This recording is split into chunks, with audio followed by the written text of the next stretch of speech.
দর্শক সবাইকে স্বাগত জানাচ্ছি ত্রয়োদশ জাতীয় সংসদ নির্বাচন উপলক্ষে ডিবিসি নিউজের বিশেষ আয়োজন উৎসবের ভোট আয়োজনে। আপনারা জানেন আর মাত্র ২০ ঘন্টা ৩০ মিনিট পর অনুষ্ঠিত হতে যাচ্ছে গণতন্ত্রের পথে উত্তরণের ভোট, যেটিকে বলা হচ্ছে যে রাষ্ট্র কাঠামো ব্যবস্থায় গণতান্ত্রিক সরকার ব্যবস্থায় যে সংকট চলছে সেটি থেকে উত্তরণের একটি উপায়, যেখানে প্রায় ১২ কোটি ৬১ লাখেরও বেশি মানুষ তাদের ভোটাধিকার প্রয়োগ করবে। দেশের ৪২,৭৭৯ ভোট কেন্দ্রে ২০২৮ জন প্রার্থী থেকে তারা তাদের পছন্দের প্রার্থীকে সেখান থেকে বেছে নেবে। দর্শক, আমরা এই উৎসবের ভোটে বিভিন্ন জেলা থেকে আমাদের যে চিত্রগুলো আছে, নির্বাচনী চিত্রগুলো দেখানোর চেষ্টা করবো। সে সাথে বিভাগ থেকে আমাদের বিভাগীয় স্টুডিওগুলো থেকে আমাদের সাথে অতিথি যুক্ত হবেন।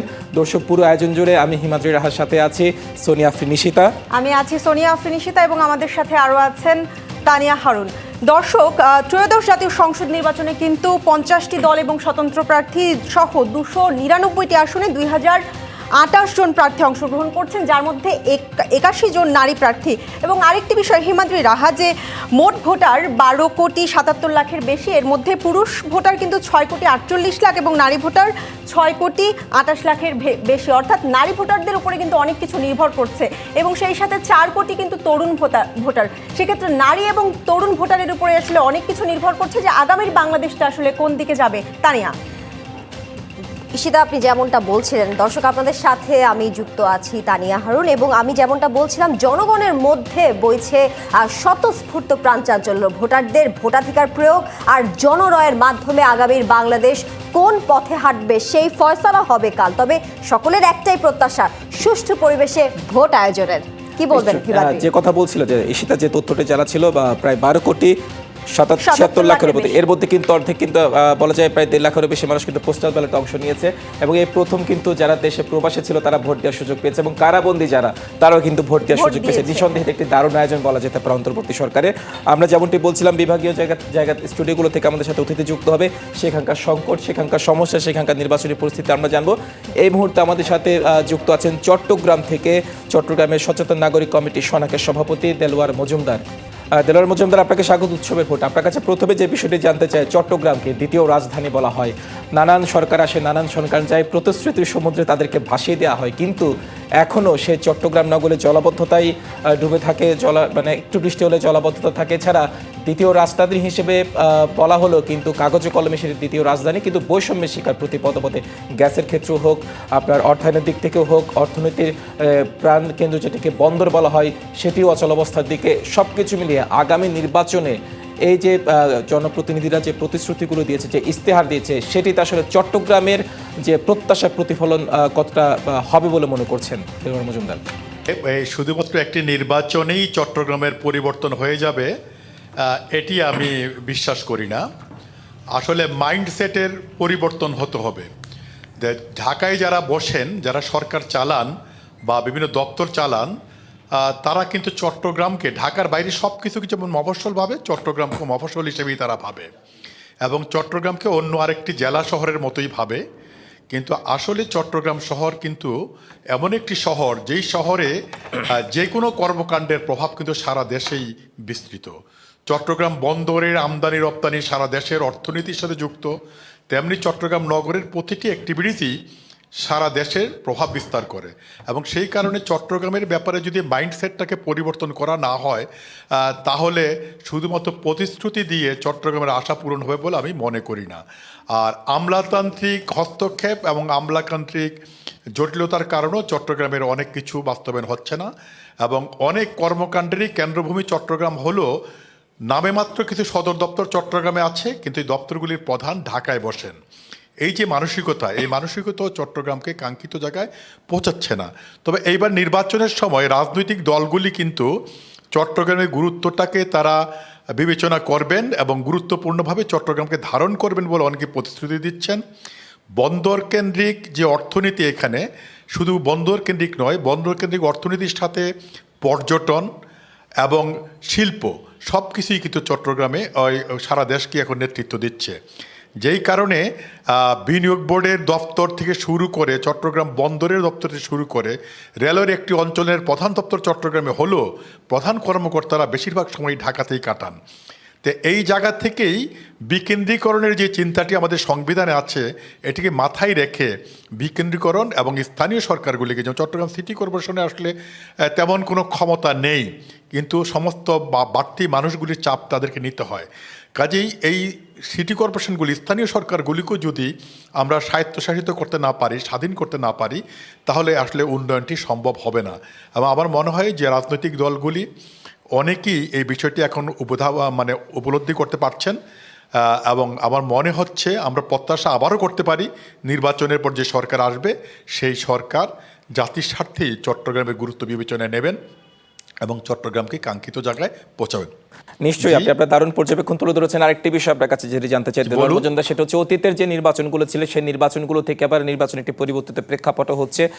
গণঅভ্যুত্থানের মাধ্যমে গণতান্ত্রিক যে রাষ্ট্র কাঠামো ব্যবস্থায় যে সংকট চলছে সেই সংকট উত্তরণের পথের কথা বলা হচ্ছে। সবকিছু মিলিয়ে এই নির্বাচনকে আপনি কিভাবে বিশ্লেষণ করবেন? মৌলিক দিক থেকে কতটা এগিয়ে আছে আর কতটা পার্থক্য আছে বিগত দিনের নির্বাচনগুলো থেকে? না, বিগত সব নির্বাচন বলবো না, বিগত দিনে বেশ কিছু নির্বাচন ভালো নির্বাচনও হয়েছে, কিন্তু সর্বশেষ 3টি নির্বাচনে এবং বিশেষ করে সর্বশেষ আরও 2টি নির্বাচনে জনগণের অংশগ্রহণটা সেখানে প্রস্ফুটিত করা সম্ভব হয়নি। প্রায় এক ধরনের পরিকল্পিত নির্বাচনই হয়েছে, পরিকল্পিত ফলাফল হয়েছে। অংশগ্রহণমূলক নির্বাচন সেগুলিকে কোনোভাবেই বলা যায় না। এবং এই নির্বাচনে আগামীকালকেই আমরা নিশ্চিত হতে পারবো জনগণ কিভাবে অংশগ্রহণ করছে। এবং এই নির্বাচনে আমি যেটা ভালোর দিক দেখি, যে ধরনের আতঙ্ক মানুষের মধ্যে আছে সেই হারে কিন্তু সন্ত্রাস এই নির্বাচনে এখনও আমরা হয়নি।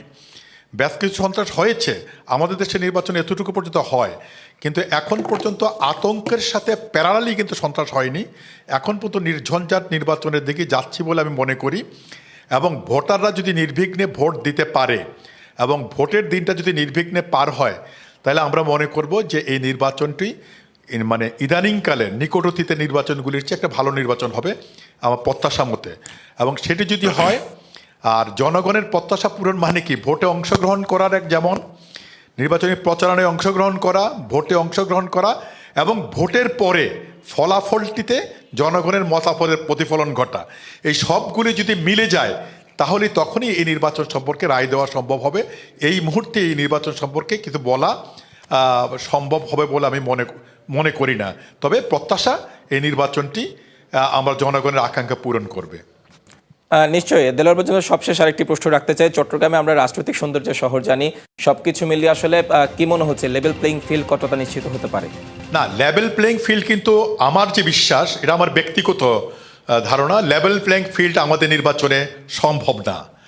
কারণ আমি অর্থবিত্তের মালিক নই, আমি কিন্তু জনগণ চাইলেও আমি অংশগ্রহণ করতে পারি না। কারণ টাকার যে লড়াই, নমিনেশন পেপার কেনার থেকে শুরু করে, জামানতের টাকা থেকে শুরু করে, ভোটার সিডি কেনার থেকে শুরু করে, একজন ভালো সৎ ব্যক্তির পক্ষে এই টাকা জোগাড় করাই সম্ভব না। প্রত্যেকটি কেন্দ্রে এজেন্ট দেওয়া সম্ভব না। নির্বাচন যখন এখন এত ব্যয়বহুল, সেহেতু সব ক্যান্ডিডেটের জন্য এমনি লেভেল প্লেইং ফিল্ড না। তবে এই ত্রুটিপূর্ণ নির্বাচন ব্যবস্থার মধ্যেও নির্বাচনকে নিয়ে নির্বাচন কমিশন, সরকার এবং প্রার্থীরা তাদের সকলের আচরণ কিন্তু জনগণের মধ্যে একটা আস্থার পরিবেশ তৈরি করে, উচ্চমুখর পরিবেশ তৈরি করবে। যদি এটি নিশ্চিত করা যায়, লেভেল প্লেইং ফিল্ডের মধ্যে এখন পর্যন্ত আমি বলতে চাচ্ছি যে চট্টগ্রামে অন্তর তো আমি এমন ধরনের কোনো ব্যত্যয় দেখিনি, কোনো প্রার্থীর পক্ষপাতিত্বের বিষয়টা দেখিনি। এবং এটি ফলাফল পর্যন্ত যদি অব্যাহত রাখতে পারি, তাহলে আমার মনে হয় এই নির্বাচনটিকে আমরা ভালো নির্বাচন তখন বলতে পারবো। নিশ্চয়ই, আমরাও সে প্রত্যাশায় রাখতে চাই। আপনাকে ধন্যবাদ আমাদের সাথে যুক্ত হওয়ার জন্য। দর্শক, আমরা কথা বলছিলাম চট্টগ্রাম থেকে আমাদের সাথে সহকর্মী তানিয়া হারুন, তিনি সিলেট নিয়ে কথা বলেন। তানিয়া, একটি বিষয় কিন্তু জানেন, চট্টগ্রাম আর সিলেটের রাজনৈতিক চিত্র কিন্তু প্রায় সিমিলার বলা যায়, একই বলা যায়। এবং সিলেটের মানুষও কিন্তু, এবং সেখানেও কিন্তু একটা পলিটিক্যাল বিউটি আছে, অতীত নির্বাচনগুলো তো আমরা দেখেছি। আপনার সাথে নিশ্চয়ই অতিথি যুক্ত হবে পরবর্তী বিষয়টা, নিশ্চয়ই আপনি আপনার অতিথি। জি, হিমাদ্রি, চট্টগ্রাম বিভাগের মতো সিলেট বিভাগেও একই প্রত্যাশা আসলে, যে একটি সুষ্ঠু এবং পরিবেশে ভোট আয়োজন। সেই সাথে আপনি বলছিলেন লেভেল প্লেইং ফিল্ড নিশ্চিতের কথা, কতটা নিশ্চয়তা সেই বিষয়গুলো নিয়েও সিলেট বিভাগে আমাদের সঙ্গে এবারে সিলেট স্টুডিও থেকে যুক্ত হচ্ছেন সিলেট শাবিপ্রবি শিক্ষক ও বিশ্লেষক প্রফেসর আ.ফ.ম. জাকারিয়া। জনাব আ.ফ.ম. জাকারিয়া আমাদের সঙ্গে সিলেট স্টুডিও থেকে যুক্ত হবেন। সিলেট শাবিপ্রবি শিক্ষক ও বিশ্লেষক প্রফেসর আফম জাকারিয়া কিছুক্ষণের মধ্যে তিনি আমাদের সঙ্গে যুক্ত হবেন। দর্শক, আমাদের সঙ্গে যুক্ত হচ্ছেন সিলেটের যে প্রত্যাশাগুলো, রাজনৈতিক দলগুলোর ইশতেহারে যে প্রত্যাশাগুলো বাস্তবায়িত হবে সেই প্রত্যাশা আছে জনগণের, সেই বিষয়গুলো নিয়ে আমরা আসলে সিলেট শাবিপ্রবি শিক্ষক ও বিশ্লেষক প্রফেসর আফম জাকারিয়া আমাদের সঙ্গে ইতোমধ্যে যুক্ত হয়ে গেছেন যেমনটা দেখছি। জনাব আফম জাকারিয়া, আপনাকে স্বাগত জানাচ্ছি আমাদের উৎসবের ভোটে। একটু বলতে চাই, সিলেট বিভাগ প্রবাসী অধ্যুষিত অঞ্চল হিসেবে অর্থনৈতিকভাবে অত্যন্ত গুরুত্বপূর্ণ এবং এই বিভাগ দেশের রেমিটেন্সের বড় উৎস, সেই বিষয়টিও আমরা জানি। জানতে চাই রাজনৈতিক দলগুলোর প্রতিশ্রুতিতে এবার প্রবাসী ও স্থানীয় অর্থনীতির বিষয়টি কতটা গুরুত্ব পাচ্ছে। আপনাদেরকে ধন্যবাদ আমাকে যুক্ত করার জন্য। তো আপনি যেটা জানতে চাচ্ছিলেন, সিলেটে প্রবাসী অধ্যুষিত এবং এখানে রেমিটেন্সের একটা বড় হাব, এটা আপনি ঠিকই বলেছেন। এবং আমরা এই আজকে এবারের নির্বাচনে এই ইস্যুটা খুবই ইম্পর্টেন্টলি প্রত্যেকটা দলের কাছ থেকে উঠে এসেছে। যে কারণ হচ্ছে যে আমরা এতদিন ধরে প্রবাসীদের অবদানকে স্বীকার করলেও কিন্তু প্রবাসীদের কল্যাণে এবং প্রবাসীদের যে ইকোনমি, যে আমাদের সিলেটে একটা ইনভেস্টমেন্ট করে হাব তৈরি করে বা ওনাদের জন্য প্রয়োজনীয় পরিবেশ পরিস্থিতি তৈরি করে ওনাদেরকে দেশে টাকা বিনিয়োগ এবং ইনভেস্টমেন্টের যে পরিবেশ, সেইটা এখন পর্যন্ত সেইভাবে হয়ে ওঠেনি। এটা হচ্ছে আমাদের দুর্ভাগ্য। আমাদের পূর্ববর্তী সরকারগুলো কেউই আসলে সেভাবে করতে পারে নাই, যার কারণে সিলেটে এত পরিমাণ বিদেশি রেমিটেন্স আসা সত্ত্বেও সে এখানে জব মার্কেট বলতে শূন্য বলতে চলে। এখানে যদি সিলেটে কেউ যদি জবে অ্যাপ্লাই করতে চায়, অনলি হোটেল, হসপিটাল, এইগুলাই হচ্ছে জবের সোর্স, অন্য কোনো ইন্ডাস্ট্রি নাই সেইখানে। তো সেই কারণে এবারের আমরা ইলেকশনে আমরা প্রত্যেকটা দল থেকেই ইশতেহারে দেখেছি যে কিভাবে প্রবাসীদের রেমিটেন্সকে কাজে লাগিয়ে সিলেটকে একটি জব মার্কেটের এবং জব হাব হিসাবে ঢাকা চিটাগাংয়ের মতো তৈরি করা যায়, সেগুলো ফুটে উঠেছে। তো প্রত্যেকটা দলই এই বিষয়ে গুরুত্বের সাথে আলোচনা করতেছে এবং ওনাদেরকে কিভাবে ওনাদের বিদেশিদেরকে কিভাবে আমরা রিওয়ার্ড দিতে পারি, ওদেরকে সম্মানিত করতে পারি, সেই ধরনের কাজগুলো শুরু হয়ে গেছে। আমাদের প্রশাসন থেকেও শুরু হয়েছে এবং প্রত্যেকটা দল এটারে অ্যাপ্রিসিয়েট করতেছে এবং সেই ধরনের সুযোগগুলো তৈরি করার জন্য সকল পরিবেশ ক্রিয়েট করার চেষ্টা করতেছে এবং তাদের এই ইশতেহারে সেগুলো খুব সুন্দরভাবে ফুটে উঠেছে যে কিভাবে সিলেটে একটা ইকোনমিক জোন স্পেশাল, সিলেটে বিদেশিদের জন্য আলাদা স্পেশাল আবাসন প্রকল্প, বিভিন্ন ধরনের ইনভেস্টমেন্টের স্কিম এবং অ্যাগ্রো ইকোনমি কিভাবে ডেভেলপ করা যায়, এক্সপোর্ট ইনপুট জোন হিসাবে। তো এইসব বিষয়গুলো খুব সুন্দরভাবে ফুটে উঠেছে। জি, জনাব আফম জাকারিয়া, আপনাকে ধন্যবাদ। এবার আপনার সঙ্গে আবারও যুক্ত হবো, আপনি আমাদের সঙ্গে থাকবেন। এবারে আমরা ঈশিতা আপনার কাছে একটু জানতে চাই ঢাকা বিভাগের খবর, সিলেট বিভাগের সবশেষ খবরাখবর জানাচ্ছিলাম। আপনি এবং হিমাদ্রি রাহা চট্টগ্রাম এবং সিলেটের কথা জানাচ্ছিলেন। একটু আপনাকে জানিয়ে রাখতে চাই যে এই দুটি আসনের মতো কিন্তু আসলে ঢাকা বিভাগের যেই আসনগুলো আছে সেগুলো কিন্তু ভীষণ গুরুত্বপূর্ণ। এবং আরেকটা বিষয় জানিয়ে রাখতে চাই যে মোট 42,000, সারা দেশে মোট 42,958টি ভোট কেন্দ্রে কিন্তু ভোট অনুষ্ঠিত হবে। এবং আরেকটা বিষয় জানিয়ে রাখতে চাই যে আগামীকাল 7:30 থেকে শুরু হবে ভোট গ্রহণ এবং বিকেল 4:30টায় কিন্তু শেষ হবে ভোটের যেই আনুষ্ঠানিকতা সেটি। এবং আরও একটি কথা বলেছে ইসি যে যারা 4:30টার মধ্যে ভোট কেন্দ্রে উপস্থিত থাকবেন তারা কিন্তু ভোট দিতে পারবেন, তাদের ভোট নিয়ে এরপরে আসলে ভোট গ্রহণটা শেষ হবে। এবং 299টা কেন্দ্রে যেই পোস্টাল ভোটের কাউন্টিং হবে এটিও একটু জানিয়ে রাখতে চাই। বাড়তি কারণ হচ্ছে আমেজ আছে, কারণ বিএনপি এবং জামায়াতের দুজনেরই কেন্দ্রীয় নেতাদের আসন হচ্ছে এটি, ঢাকাতে একটা 17 আর একটা 15, এবং বলা যাচ্ছে সেখানে আর একটু এবং জামাতের আমির কিন্তু ঢাকা 15 আসন থেকে লড়াই করছেন এবং বিএনপি চেয়ারম্যান তারেক রহমান তিনি সোশ্যাল মিডিয়া সামাজিক যোগাযোগ মাধ্যমেও কিন্তু দেখেছি ঢাকা বিভাগের যে ভোটের উত্তাপ, ভোটের মাঠের লড়াই, সেটি সবচেয়ে বেশি কিন্তু ঢাকা বিভাগে। তানিয়া, আমি একটু যেতে চাইবো সংসদ ভবন স্টুডিওতে, সেখানে আমাদের সহকর্মী আছেন আব্দুল্লাহ হীরা। আব্দুল্লাহ হীরা, আপনাকে স্বাগত জানাচ্ছি উৎসবের ভোটে। একটু আপনার কাছে জানতে চাই যে আর তো মাত্র মোটামুটি 22 ঘন্টা পরেই বলতে গেলে যে ভোট গ্রহণ শুরু হবে, সার্বিক চিত্র কি মনে করছেন যে আসলে ভোট গ্রহণটি কেমন হবে? ত্রয়োদশ জাতীয় সংসদ নির্বাচন নিয়ে সাধারণের যে প্রত্যাশা সেটা একটু আপনার কাছে জানতে চাইবো সব মিলিয়ে। জাতীয় সংসদ নির্বাচন আর কয়েক ঘন্টা অপেক্ষা মাত্র, এবং সেখানে আমরা অস্থায়ী স্টুডিও যেটি আমরা এখানে যুক্ত হয়েছি জাতীয় সংসদ ভবনের দক্ষিণ প্লাজা থেকে, সঙ্গে আছে আব্দুল্লাহ হীরা। যেটি বলছিলেন স্থানীয় এখন যে পরিবেশটা ঢাকা মহানগরীর যারা ভোটার রয়েছেন তাদের কি ধরনের পরিবেশ তৈরি হয়েছে, সার্বিক নিরাপত্তা ব্যবস্থা নিয়েও জানতে চেয়েছেন। শুরুতেই বলতে চাই, সার্বিক নিরাপত্তা ব্যবস্থা নিয়ে এক ধরনের শঙ্কা তো রয়েছেই, গণমাধ্যম কর্মীদের অনেক খবরেই তা বেরিয়েছে। পাশাপাশি আমি যেখানটায় দাঁড়িয়ে আছি তার ঠিক সামনেই মানিক মিয়া এভিনিউ, সেখানে বেশ কড়াকড়িভাবে চলছে জাতীয় নির্বাচনকে ঘিরে আমাদের ঢাকা মহানগরীর যে সার্বিক নিরাপত্তা, সেই সঙ্গে আমাদের ভোটারদের যে উৎসবের ভোট, সেই বিষয়ে আমরা লক্ষ্য করছি বিভিন্ন জায়গায় সেনাবাহিনী দল তারা নিরাপত্তা নিশ্চিতের জন্য বিভিন্ন তল্লাশি করছেন। যারা আজকে দিনে যারা চলাফেরা করছেন তারা জাতীয় নির্বাচন কমিশনের যে নিয়ম, সেই নিয়ম মেনে চলাচলের সুযোগ পাচ্ছেন। তাদেরকে জিজ্ঞাসাবাদ করা হচ্ছে, তাদের বিভিন্ন বিষয় তাদের জানা হচ্ছে, তারা কেন বের হয়েছেন, তারা কোথায় যাচ্ছেন, তাদের ভোট কেন্দ্র কোথায়, এইসব তল্লাশিতে জিজ্ঞাসাবাদ করা হচ্ছে। সেই সঙ্গে তাদের সাথে কোনো কিছু থাকলে আমরা লক্ষ্য করছি সেগুলো তল্লাশি করা হচ্ছে। এবং যে উৎসবের ভোট আমরা যে দেখতে পাচ্ছি সারা বাংলাদেশে, বিশেষ করে ঢাকা মহানগরে, আজকে ভোটের ঠিক আগের দিন কয়েক ঘন্টার অপেক্ষা, সেই জায়গায় আজকে বাইরে কিন্তু অবশ্যই ভোটাররা, বিশেষ করে সাধারণ নাগরিকরা কম বেরিয়েছেন। খুব প্রয়োজনে যারা তারাই বেরিয়েছেন এবং অতি প্রয়োজনীয় সাধারণ নাগরিকরা বিভিন্ন জায়গায় চলাচল করছেন এবং সেখানেও বিভিন্ন জায়গায় সেনাবাহিনীর টহল দল বা বিভিন্ন আইনশৃঙ্খলা বাহিনীর তল্লাশির মধ্য দিয়ে, তাদের জিজ্ঞাসাবাদের মধ্য দিয়ে তাদেরকে চেক আপ করা হচ্ছে যে তাদের কাছে অন্য কোনো ধরনের জিনিস আছে কিনা। বিশেষ করে লক্ষ্য করবেন যে গণমাধ্যমে প্রকাশিত খবর যে প্রায় ঢাকা মহানগরের যেসব কেন্দ্র রয়েছে, আমার যতটা মনে পড়ছে 2200-র উপরে কেন্দ্র রয়েছে, সেখানে কিন্তু 3 ভাগের 2 ভাগের বেশি কেন্দ্রে ঝুঁকিপূর্ণ কেন্দ্র হিসেবে উল্লেখ করা হয়েছে। সেই সঙ্গে ঢাকা 14 এবং 16কে বেশি করে উল্লেখ করা হয়েছে ঝুঁকিপূর্ণ। আমরা জানি ঢাকা 15 এবং ঢাকা 17 দুটি আসনে বাংলাদেশের প্রধান দুই রাজনৈতিক দলের প্রধান, বিশেষ করে ঢাকা 17-তে আছেন তারেক রহমান, তিনি প্রার্থী হয়েছেন। ঢাকা 15-তে তিনি প্রতিদ্বন্দ্বিতা করছেন জামায়াতের আমির। তো এই সব মিলিয়ে বাংলাদেশের এই মুহূর্তে ঢাকা মহানগরীর বিভিন্ন অঞ্চল, বিভিন্ন জায়গা, বিশেষ করে যেসব জায়গা অতি গুরুত্বপূর্ণ সেই সব জায়গাগুলোতে মানে তল্লাশি চলছে, সাধারণ ভোটারদের জিজ্ঞাসা চলছে। আমরা এই মুহূর্তে আমাদের সঙ্গে আমাদের অতিথি হিসেবে এই মুহূর্তে আমাদের সঙ্গে যুক্ত হচ্ছেন ঢাকা বিশ্ববিদ্যালয়ের অধ্যাপক ডক্টর আব্দুল্লাহ আল মামুন। আমি স্বাগত জানাই আজকে আমাদের উৎসবের ভোটের এই দক্ষিণ প্লাজা সংসদের এখান থেকে সরাসরি আপনাকে পেয়ে। শুরুতেই একটু জানতে চাইব যে জাতীয় নির্বাচনের পরিবেশটা শেষ মুহূর্তে কি বলবেন?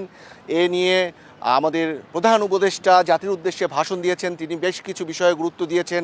গণতন্ত্রের উত্তরণের পথে সাধারণ নাগরিক, সাধারণ ভোটারদের স্বতঃস্ফূর্ত অংশগ্রহণের কথা বলেছেন। সব মিলিয়ে আপনার পর্যবেক্ষণটা একটু তুলে ধরুন। ধন্যবাদ আপনাকে। আমি মনে করি এবার নির্বাচন আমাদের জাতির জন্য দুটো কারণে বিশেষভাবে গুরুত্বপূর্ণ। আমরা জানি যে ফেসিবাদের যে অধীনে ভোট, সেই ভোটে মানুষের ভোটের অধিকারকে কেড়ে নেওয়া হয়েছিল। নানান প্রক্রিয়া, রাতের ভোট, আমিটামির ভোট, সেই সব ভোট থেকে মানুষের ভোটকে বঞ্চিত করা হয়েছিল। সে কারণে এবার গণতান্ত্রিক উত্তরণের জন্য এই ভোটটি অত্যন্ত গুরুত্বপূর্ণ। আর দ্বিতীয় হচ্ছে যে জুলাই গণ অভ্যুত্থানের পরে আমরা একটা নতুন রাষ্ট্র কাঠামো নির্মাণের স্বপ্ন দেখছি এবং সেক্ষেত্রে এই জুলাই সনদের উপর যে ভোটটি হচ্ছে, যদিও এটি কোনো আইনি ভিত্তি নেই, কিন্তু নৈতিক ভিত্তিটি অনেক শক্ত হবে বলে আমি মনে করি। এবং সেই হ্যানা ভোট হচ্ছে জুলাই সনদ বাস্তবায়ন নিয়ে।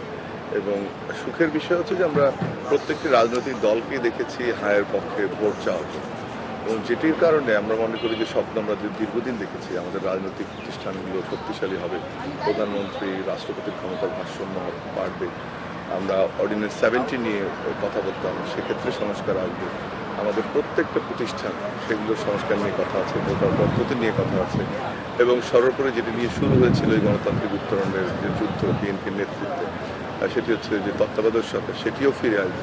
সব কিছু মিলে আমি মনে করি যে এই নির্বাচনটি অত্যন্ত গুরুত্বপূর্ণ। এবং একটি জিনিস আপনি খেয়াল করবেন, যদি আপনার কথা আমি শুনছিলাম যে আশঙ্কার কথা, কিন্তু আপনি যদি বাংলাদেশের এই 12টি নির্বাচনকে দেখেন, সেখানে যে সহিংসতার পরিমাণ, সেখানে যে সামাজিক অস্থিরতা নির্বাচনের সময় হয়, কোনো কিছুই কাম্য নয়, কোনো ধরনের সহিংসতায় কাম্য নয়, কিন্তু এবারে কিন্তু সেই সংখ্যাটি একেবারেই কম। এবং একই সাথে প্রার্থীদের মধ্যে তর্কযুদ্ধ ছিল, বাকযুদ্ধ ছিল, নানান ভাষায় দলীয় প্রধানরাও কথা বলেছেন, কিন্তু এটি কিন্তু সংঘর্ষের পর্যায়ে যায়নি। আমি মনে করি নতুন সংস্কৃতির যে শুরুটা রাজনীতির মাঠে, সেটি কিন্তু এভাবে হয়েছে।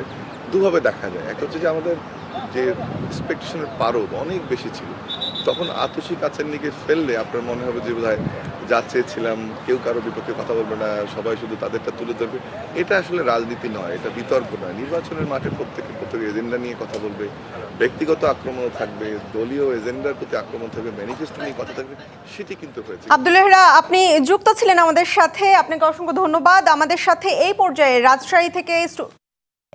আমাদের সাথে রাজশাহী স্টুডিও থেকে যুক্ত আছেন নওগাঁ বিশ্ববিদ্যালয়ের উপাচার্য প্রফেসর ডক্টর মোহাম্মদ হাসান আলী। আপনাকে স্বাগত জানাচ্ছি আমাদের আজকের উৎসবের ভোট আয়োজনে। একটু আপনার কাছে জানতে চাইবো যে রাজশাহীতে আসলে 6টি আসন রয়েছে, সেই 6টি আসনের মধ্যে যে 2786টি কেন্দ্রকে আসলে ঝুঁকিপূর্ণ হিসেবে চিহ্নিত করা হয়েছে, সেক্ষেত্রে আসলে রাজশাহী এবং চাঁপাইনবাবগঞ্জের যে সীমান্তবর্তী এলাকাগুলো, সেই এলাকাগুলোতে যে কেন্দ্রগুলো আছে সেগুলো আসলে এক ধরনের ঝুঁকিপূর্ণ হিসেবেই বিবেচনা করা হচ্ছে।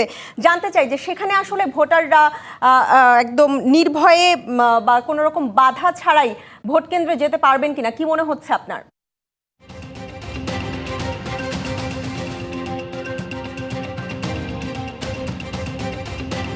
ধন্যবাদ আপনাকে, ধন্যবাদ জানাচ্ছি উৎসবের ভোটের এই ডিবিসির আলোচনা সভার দর্শক শ্রোতাদেরকে। দেখেন, এখন পর্যন্ত ভোটাররা ভোট দেওয়ার জন্য মুখিয়ে আছে এবং দীর্ঘদিন পরে ভোট যে একটি উৎসব, ভোট যে একটি আনন্দ, ভোটে যে মানুষ উৎসাহ উদ্দীপনা নিয়ে তাদের পছন্দের প্রার্থীকে নির্বাচন করার যে প্রস্তুতি, সেটা রাজশাহী সহ এই পুরা উত্তরবঙ্গে কিন্তু এখন এই মুহূর্তে বিদ্যমান।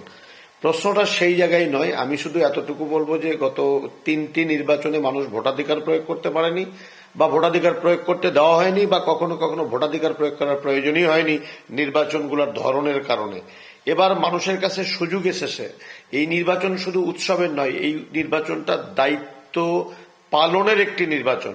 কারণ আমরা জানি সাংবিধানিকভাবে জনগণ বা ভোটাররা হলো রাষ্ট্রের মালিক।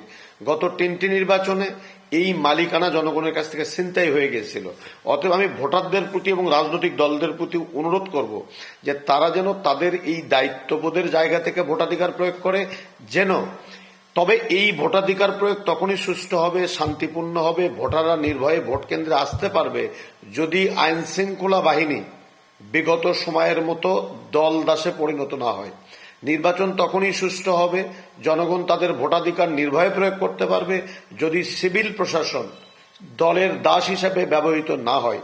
নির্বাচন তখনই সুষ্ঠু হবে, ভোটাররা নির্ভয়ে ভোটাধিকার প্রয়োগ করতে পারবে যখন প্রতিদ্বন্দ্বী রাজনৈতিক দল যারা একসাথে দীর্ঘদিন লড়াই করলো, সংগ্রাম করলো, আয়না ঘরে থাকলো একসাথে, জেলখানায় একসাথেই থাকলো এবং লড়াই সংগ্রামের মধ্য দিয়ে একসাথে থাকলো, একসাথে মন্ত্রী পরিষদে বসলো, একসাথে সরকারে থাকলো, একসাথে বিরোধী দলে থাকলো। লড়াই তো আসলে এই দুটি দলের মধ্যে। অতএব আমি তাদেরকে অনুরোধ করব যে দয়া করে এমন কোনো কর্মকাণ্ড, এমন কোনো কথা বলা উচিত নয় যে ভোটের 12 ঘন্টা আগে এমন সংঘাতপূর্ণ পরিবেশ তৈরি হয় যা ভোটারদের মধ্যে এক ধরনের আতঙ্ক তৈরি করে। কারণ মানুষ মুক্তি চায়, মানুষ মুক্তি চায় ব্যাংক লুটেদের কাছ থেকে, মানুষ মুক্তি চায় গণতন্ত্র হরণকারীদের কাছ থেকে, মানুষ মুক্তি চায় যারা আমার দেশের অর্থ লোপাট করে বিদেশে পাচার করেছে। তবে দেখেন, এই অঞ্চলের নির্বাচন কিন্তু নির্ভর করবে এই অঞ্চলের উন্নয়ন কর্মকাণ্ড কোন দল কতটা করতে পারবে তার উপরে। রাজশাহী শিক্ষানগরী, এই শিক্ষানগরের স্বীকৃতি কিন্তু রাজশাহীবাসী এখনো পর্যন্ত পায়নি। রাজশাহীকে সিল্কের নগরী বলা হয়, সেই সিল্ক মৃত্যু প্রায়।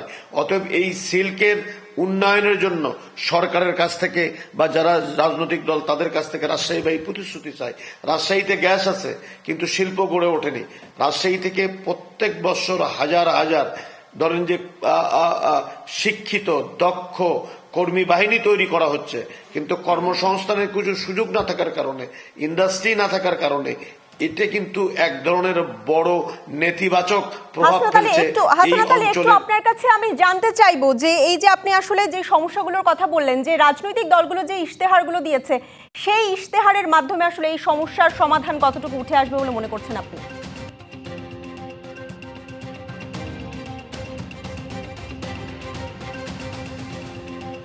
দেখেন, আমরা তো প্রত্যেক নির্বাচনী ইশতেহার আমরা দেখি, তবে ইস্তেহার বাস্তবায়ন কতটুকু হবে সেটা নির্ভর করছে সেই রাজনৈতিক সদিচ্ছার উপরে, এবং যে সমস্ত রাজনৈতিক দলগুলো ইস্তেহার দিয়েছে তারা অতীতে এই ইস্তেহার দিয়ে তা বাস্তবায়ন করার অভিজ্ঞতা আদৌ আছে কিনা তার উপরে কিন্তু নির্ভর করবে। দেখেন, আপনি যদি যে কাজটি করতে চান সেই কাজটি করার যদি পূর্ব কোনো অভিজ্ঞতাই না থাকে তাহলে সেটা কিন্তু কথার কথা বাত কা বাত হয়ে যায়। আর আপনি যে প্রতিশ্রুতি দেন সেই প্রতিশ্রুতি বাস্তবায়নে যদি পূর্বের অভিজ্ঞতা থাকে, আপনার ব্যর্থতা থাকে, সফলতা থাকে, সেই জায়গায় থেকে শিক্ষা গ্রহণ করে আপনি যখন এই প্রতিশ্রুতি বাস্তবায়নের অঙ্গীকার করেন তখন সেটা কিন্তু বেশি বিশ্বাসযোগ্য হয় মানুষের কাছে।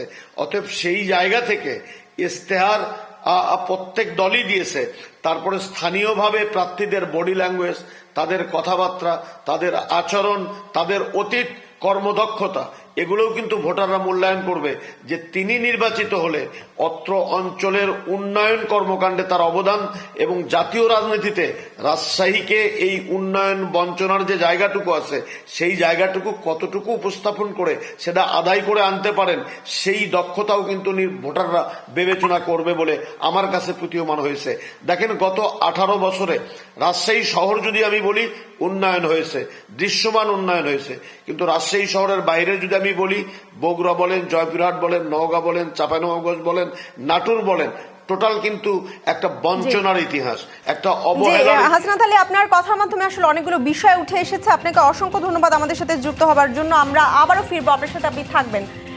হিমাদ্রি, আসলে আমাদের সাথে কিন্তু রাজশাহী থেকে যুক্ত ছিলেন নওগাঁ বিশ্ববিদ্যালয়ের উপাচার্য প্রফেসর ডক্টর মোহাম্মদ হাসনাত আলী। তিনি কিন্তু অনেকগুলো বিষয় তুলে নিয়ে এসেছেন। 3 বিভাগ থেকে 3 জন বিশ্লেষক ছিল। তানিয়া যেমনটি কথা বলছিল সিলেটের সাথে, আপনি যেমনটি রাজশাহীর সাথে বলছিলেন, আমি যেমনটি চট্টগ্রামের সাথে বলছিলাম, একটা জায়গায় কমন একটা বিষয় সবার কাছে মিলে গেছে, সবাই কিন্তু ভোট দিতে চায়, ভোট উৎসবে শামিল হতে চায়, এবং সবার প্রত্যাশা কিন্তু একটাই, যে একটা সুষ্ঠু নির্বাচনের প্রত্যাশা। নিশ্চয়ই, কিন্তু প্রত্যেকবারের অতীতের যে নির্বাচনগুলোতে আমরা ভোটাধিকার প্রয়োগের যে সংখ্যা দেখেছি, এবার তার থেকে একদমই কম, এবং সবাই বেশ উৎসব মুখর পরিবেশে উৎসাহ উদ্দীপনা নিয়ে আসলে ভোট কেন্দ্রে যে ভোটাধিকার প্রয়োগ করতে চায়। এবং এবার কিন্তু 18 যে প্রচার প্রচারণা ছিল সেটা কিন্তু খুব উৎসব মুখর ছিল, এবং সবকিছু ছাপিয়ে ঢাকা 8 আসনে যে উৎসবে প্রচার প্রচারণা ছিল, বিশেষ করে নাসিরউদ্দিন পাটোয়ারি এবং বিএনপি মির্জা আব্বাসের মধ্যে, এবং নাসিরউদ্দিন পাটোয়ারি মির্জা আব্বাসের বাসার সামনে দিয়ে যখন তার সাউন্ড বক্সটা বাজিয়ে যাচ্ছিল তার নির্বাচনী গান নিয়ে, এবং হিমাদ্রি প্রচারণা শেষ হলেও কিন্তু আপনি দেখবেন সোশ্যাল মিডিয়ার প্রচারণা কিন্তু শেষ হচ্ছে না, এবং নেটিজেনরা কিন্তু এই প্রচারকে কিন্তু মিস করছে। নিশ্চয়ই আমরা আরো হিমাদ্রি, তানিয়া যেরকমটা আসলে বলছিল যে উৎসব মুখর পরিবেশ, সেই উৎসব মুখর পরিবেশের সৃষ্টি করতে কিন্তু আসলে ঢাকা ছাড়ছে কিন্তু মানুষ, তারা তাদের ভোট কেন্দ্রে যাচ্ছে এবং গিয়ে ভোট দেওয়ার জন্য। আমরা যেমন ঈদ যাত্রা দেখি ঠিক তেমনি এবার কিন্তু দেখছি ভোট যাত্রা, এবং রেল স্টেশন, বাস স্টেশন দেয়া যায়, ভোট যাত্রা নাম কিন্তু অবশ্যই দেয়া যায়, ভোট যাত্রা। সত্যি, নিশ্চয়ই। দর্শক, আমরা বিরতি নিচ্ছি, বিরতির পর আবারও ফিরছি ভোটের উৎসব নিয়ে, সাথেই থাকুন। দর্শক, বিরতির পর আবারও স্বাগত জানাচ্ছি ত্রয়োদশ জাতীয় সংসদ নির্বাচন নিয়ে ডিবিসি নিউজের বিশেষ আয়োজন উৎসবের ভোট আয়োজনে। দর্শক, ঘড়ি কাটায় যখন 12টা 35, অর্থাৎ 20 ঘন্টারও কিছু সময় কম আছে যে উৎসবের ভোট যে কথা আমরা বলছি, অর্থাৎ আগামীকাল যে ভোট অনুষ্ঠিত হতে যাচ্ছে তার সময়ের আমরা কথা বলছিলাম। আমাদের বিভাগীয় জেলা থেকে যেসব প্রতিনিধি যুক্ত হয়েছে, সংসদ ভবন স্টুডিও থেকে আমাদের সহকর্মী আছেন, তার আগে তানিয়া হারুন এবং ঈশিতা, যে কথা বলছিলাম, প্রত্যেকের কিন্তু কথাই অতিথি যারা যুক্ত হয়েছে তারা একটি বিষয় কিন্তু স্পষ্ট করেছে যে ইস্তেহারগুলো ছিল সেগুলো কাগজে ইস্তেহার থেকে যেন বেরিয়ে বাস্তব প্রতিফলন ঘটে, এই বিষয়টা তারা নিশ্চয় চেয়েছে। ঈশিতা, আপনার মাধ্যমে আমরা একটু সংসদ ভবনে যুক্ত হতে চাই। একদম হিমাদ্রি, আমাদের সাথে সংসদ ভবন স্টুডিও থেকে যুক্ত আছেন আব্দুল্লাহ হীরা। আব্দুল্লাহ হীরা, আপনার কাছে জানতে চাই যে আপনি তো আসলে দীর্ঘ সময় আসলে সাংবাদিকতা পেশার সাথে যুক্ত আছেন, একটু আপনার কাছে জানতে চাই যে আসলে বিগত নির্বাচনগুলোর সাথে এই যে ত্রয়োদশ জাতীয় সংসদ নির্বাচন, সেটির মধ্যে আসলে পার্থক্য কোথায় দেখতে পাচ্ছেন, আপনি একটু জানাবেন। গণমাধ্যম কর্মী হিসেবে আমাদের সরাসরি কাজ করার সুযোগ হয়েছে 2008-এর ইলেকশন, তারপরে 2014, 2018, 2024 এবং এবারের যে জাতীয় সংসদ নির্বাচন, ত্রয়োদশ সংসদ নির্বাচন। আমাদের গণমাধ্যম কর্মীরা আমরা অনেকভাবেই এর পার্থক্য খুঁজে পেয়েছি।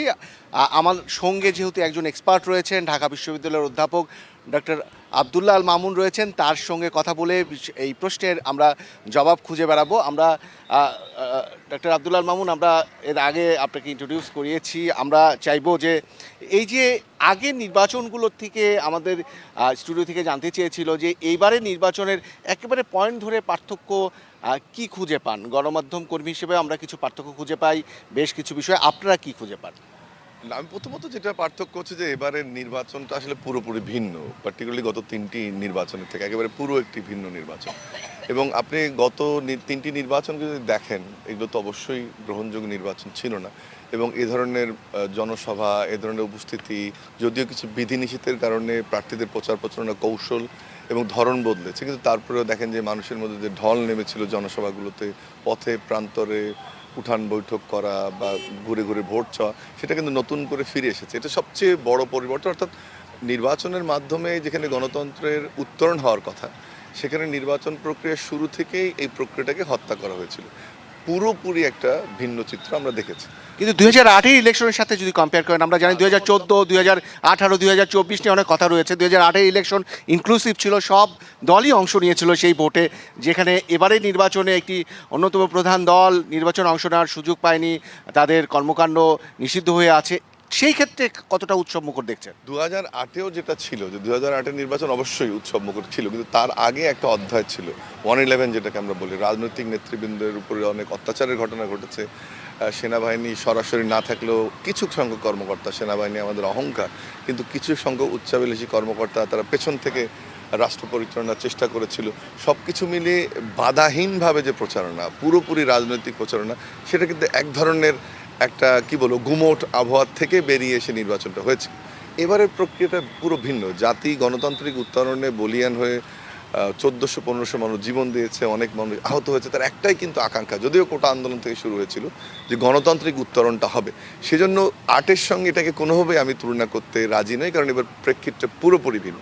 আপনি আরও 2-3টে নির্বাচনের কথা বলেছেন, আমি আগেই বলেছি এগুলো কোনো গ্রহণযোগ্য নির্বাচন ছিল না। সে কারণে আমি বলছি যে আপনি দেখেন যে এবারের নির্বাচনের যে আমেজ, তার থেকে হয়তোবা আপনাকে যেতে হবে 2001-এর নির্বাচনে, তখন আপনি এটার কিছুটা খুঁজে পাবেন, বা 96 নির্বাচনে বা 91 নির্বাচনে। কিন্তু এটার সাথে 2008-কেও তুলনা করা যাবে না, আর বাকিগুলো তো নয়। 18-র প্রসঙ্গটা যেহেতু আপনি আনলেন, যে 18-তে এক ধরনের কন্ডিশনাল নির্বাচন, যেটা পরবর্তীতে দলগুলো বলেছে তারা বুঝতেও পারেনি, এবং সে নির্বাচন একটা ধোঁকার নির্বাচন ছিল, একটা খুব কি বলবো যে ইঞ্জিনিয়ার্ড ইলেকশন ছিল, যে কারণে এটার সঙ্গে তুলনা করাটা এক ধরনের, আমি মনে করবো যে মানুষের অনুভূতি এবং বর্তমান সরকার রাজনৈতিক দলগুলোর প্রতি অন্যায় করা হবে। আপনি শব্দ উচ্চারণ, সময়টা কম, আমরা একটু জানতে চাই ভোটের উপস্থিতি, মানে ভোটার উপস্থিতি ভোট কেন্দ্রে কেমন আশা করছেন, মানে কতটা স্বতঃস্ফূর্তভাবে ভোটাররা অংশ নিতে যাবেন? আমার মনে হয় যে আগামী 2 দিন আপনাদের ভূমিকাটা খুব গুরুত্বপূর্ণ। আমি বিভিন্ন অঞ্চলে ঘুরে বেরিয়েছি, অন্তত 14টা জায়গায় আমি গিয়েছি ইলেকশন উপলক্ষে, এবং মানুষের মধ্যে উৎসাহ উদ্দীপনা আছে। মিডিয়ার এখানে একটা ভূমিকা আছে, যে আসলে আমি আশঙ্কার জায়গাটা দেখছি না। আপনার সামনেই দেখেন যে আইনশৃঙ্খলা পরিস্থিতি নিয়ন্ত্রণের চেষ্টা করছে সেনাবাহিনী, এবং সেখানে তাদের উদ্দেশ্যটা কি, যেন মানুষ নির্বিঘ্নে ভোট কেন্দ্রে যেতে পারে, শান্তিতে ভোট কেন্দ্রে যেতে পারে, সন্ত্রাসের আশঙ্কা না করে, এবং সেখানে মিডিয়ারও একটা দায়িত্ব রয়েছে। এবং যেটুকু আমি ঢাকা শহরে বুঝতে পারছি, মানুষের মধ্যে উৎসাহ উদ্দীপনা আছে, এটাকে নিশ্চিত করার জন্য মিডিয়ার ভূমিকাটাকে আমি বেশি দেখি আইনশৃঙ্খলা বাহিনীর চেয়ে। মিডিয়াতে এই মেসেজটা সত্যিকার মেসেজ আসবে, কিন্তু আশা উচিত যে সবাই ভোট কেন্দ্রে আসবে, ভোট দিবে, এবং আগামীকাল বাংলাদেশের গণতান্ত্রিক যাত্রা নতুন সূর্য উঠবে। অর্থাৎ উৎসবের ভোট যাতে যেটা মিন করে সেটাই আমরা দেখতে পাবো। ডক্টর আব্দুল আল মামুন, অসংখ্য ধন্যবাদ আপনাকে। ঈশিতা, আমাদের সঙ্গে ছিলেন ঢাকা বিশ্ববিদ্যালয়ের অধ্যাপক ডক্টর আব্দুল আল মামুন। তিনি বলছিলেন ভোটের পরিস্থিতি নিয়ে এবং পাশাপাশি সব মিলিয়ে। আব্দুল্লাহ হিরা, আপনাকে ধন্যবাদ। আপনি আসলে জানাচ্ছিলেন সংসদ ভবন স্টুডিও থেকে। আর হিমাদ্রি রাহা, আপনি চট্টগ্রাম স্টুডিও থেকে আমাদের সাথে যিনি যুক্ত আছেন, একটু তার মাধ্যমে জানতে চাইবো যে চট্টগ্রাম বিভাগের আসলে কি খবর। কথাটা জানতে, যেটাকে দ্বিতীয় রাজধানী বলা হয়, দেলোয়ার মজুমদার তিনি আমাদের সাথে আছেন। এবার যে প্রশ্নটি রাখতে চাই, ভোটের আগে জনপ্রতিনিধিরা প্রচুর প্রতিশ্রুতি দেন, প্রতিশ্রুতি ফুলঝুরি নিয়ে জনগণের দ্বারে দ্বারে যান, কিন্তু নির্বাচন শেষ হয়ে গেলে কিন্তু তাদের কথার সাথে কাজের একটা বিশাল ফারাক থেকে যায়, একদম কর্ণফুলী নদীর মতো এপার ওপার ফারাক। সেটি কেন? এবারে নির্বাচনের মাধ্যমে সেই দূরত্ব ঘুচবে কিনা? আসলে ভোট যখন আসে, তখন রাজনৈতিক দলগুলিও আমাদের কাছে আসে এবং প্রার্থীরাও আমাদের কাছে আসেন। রাজনৈতিক দলগুলি এবং প্রার্থীরা যখন আমাদের কাছে আসেন, তারা বিপুল পরিমাণে আশ্বাস দেন, আমরা সে আশ্বাসে বিশ্বাস করি, এবং নির্বাচন যখন পার হয়ে যায় তখন জানালা দিয়ে আশ্বাস পালিয়ে যায়, সাথে সাথে আমাদের বিশ্বাসও অস্তমিত হয়। তবে আমরা এখন বিশ্বাস করতে চাই, এবারও আমরা বিশ্বাস করছি আশ্বাসে, এবং আমরা বিশ্বাস করতে চাই নির্বাচনের পরে রাজনৈতিক দলগুলি এবং প্রার্থীরা তাদের আশ্বাস বাস্তবায়নে সক্রিয় হবেন। চট্টগ্রাম নগর একটি খুব গতিশীল নগর, অত্যন্ত দ্রুত বিশিষ্ট নগর, কারণ চট্টগ্রাম বন্দর এবং শিল্পকেন্দ্রিক নগর হওয়ার কারণে এটি অত্যন্ত দ্রুত বর্ধিষ্ণু।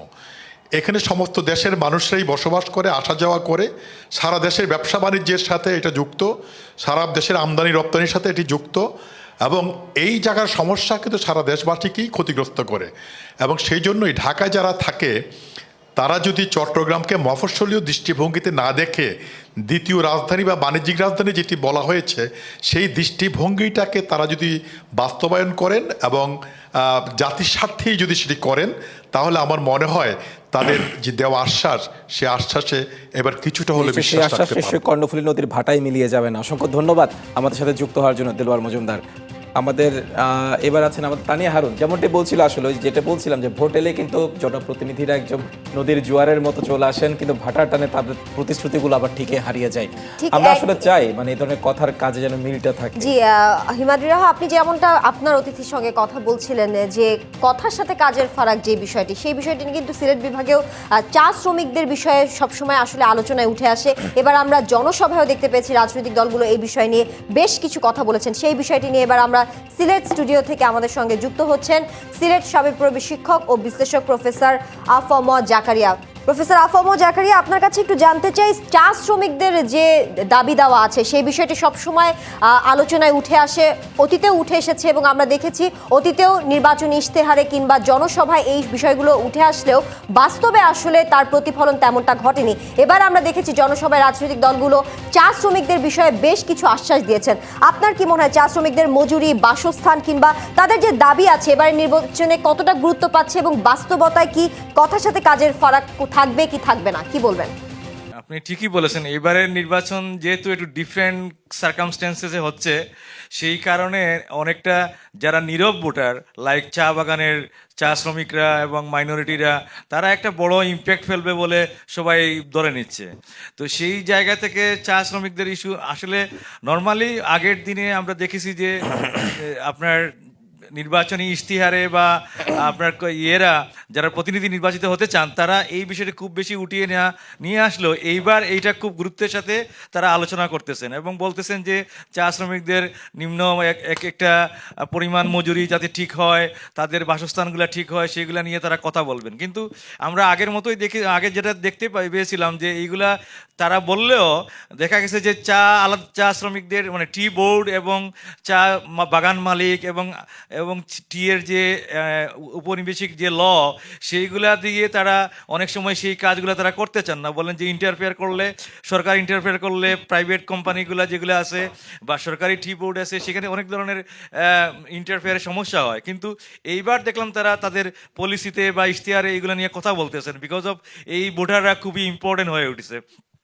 মনে করা হচ্ছে যে যেহেতু একটা দল নির্বাচনে নাই, অনেকে হয়তো ভোটে আসবে না, বাট এই নীরব ভোটার যারা যদি আসে তাইলে ভোটের সংখ্যা বাড়বে এবং অনেকের নির্বাচনের জয়ী হওয়ার সম্ভাবনা বাড়বে। তো সেই জায়গা থেকে তারা এই প্রতিশ্রুতিগুলো দিচ্ছেন এবং আমরাও বিশ্বাস করতে চাই যে চা শ্রমিকদের মতো অন্যান্য মার্জিনালাইজ যে কমিউনিটি যেগুলো আছে তাদের ব্যাপারে এইবার, এবং আমরা দেখছি যে স্পেশালি যেহেতু পলিসি নিয়ে এইবার কথা হচ্ছে অনেক, আমাদের বাংলাদেশের এইবারে নির্বাচনের প্রথমবারের মতো রাজনৈতিক দলগুলো পলিসি ডিবেট নিয়ে আসছে এবং প্রজেক্ট প্ল্যানের ডিবেট নিয়ে আসছে। সেই জায়গায় আমরা মানে ক্লিয়ারলি দেখতে পাচ্ছি যে কতগুলা পলিসি এবং প্ল্যান, যেরকম ফ্যামিলি প্ল্যান বা কৃষক কার্ড, ফ্যামিলি কার্ড, এগুলো নিয়ে আসতেছে। তো সেফগার্ড মানে কল্যাণমুখী রাষ্ট্রের দিকে যাওয়ার চেষ্টা করতেছে। তো সেই জায়গায় আমরাও এটাও বিশ্বাস করতে চাই অন্যান্যদের মতোই যে আসলে আমাদের বিশ্বাস না করে তো উপায় নাই। তো রাজনৈতিক নেতৃবৃন্দরা আসলে সেই আশ্বাসটা আমরা যে দিচ্ছেন সেটা ওনারা রাখবেন বলে আমরা বিশ্বাস রাখতে চাই এবং সেই অনুযায়ী ওনারা, আমি দেখছি চা শ্রমিক নেতৃবৃন্দের সাথে কথা হয়েছিল আমাদের কয়েকদিন আগে, ওনারাও মনে করতেছেন যে এইবার তাহলে মনে হয় কিছু একটা হবে। অন্যান্যরা যেরকম বিভিন্ন কার্ড পাচ্ছে ওনারাও সেই কার্ডে। জি প্রফেসর আফম জাকারিয়া, আপনি যেমনটা প্রত্যাশা করছিলেন আমরাও আসলে সেই বিষয়গুলো নিয়ে প্রত্যাশা রাখছি। ঈশিতা, আপনার কাছে একটু জানতে চাই, এই যে রাজশাহী বিভাগের সিল্কের শহর রাজশাহীকে বলা হয়, সেই বিভাগে যে প্রত্যাশাগুলো আছে, আমি এবং হিমাদ্রি রাহা বলছিলাম যে নির্বাচনী ইশতেহারে কিন্তু এই বিষয়গুলো বেশ ভালোভাবে রাজশাহী বিভাগের সবচেয়ে যে বড় সমস্যা আসলে যে সেখানে নদী ভাঙন প্রবণতা অনেক বেশি। আমাদের সাথে এই পর্যায়ে রাজশাহী স্টুডিও থেকে যুক্ত আছেন নওগাঁ বিশ্ববিদ্যালয়ের উপাচার্য প্রফেসর ডক্টর মোহাম্মদ হাসনাত আলী। আপনাকে আবারও স্বাগত জানাচ্ছি।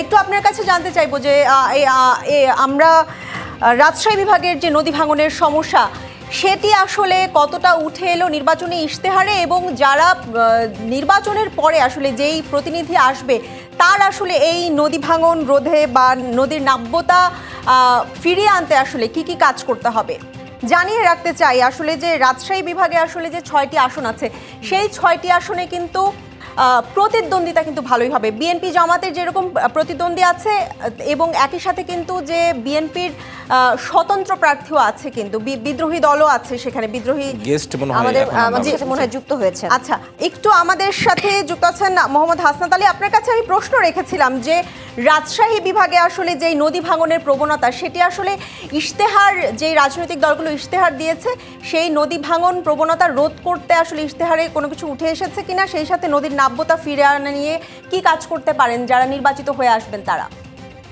এই যে রাজশাহীর যে দুঃখ, এই পদ্মা নদী, আপনি জানেন যে ফারাক্কা বাঁধের মধ্য দিয়ে রাজশাহীর পদ্মা নদীর প্রমত্তা পদ্মা যাকে বলা হয়, সেই প্রমত্তা পদ্মা নদীর খরস্রোতা পদ্মাকে একবারে গলা টিপে হত্যা করা হয়েছে।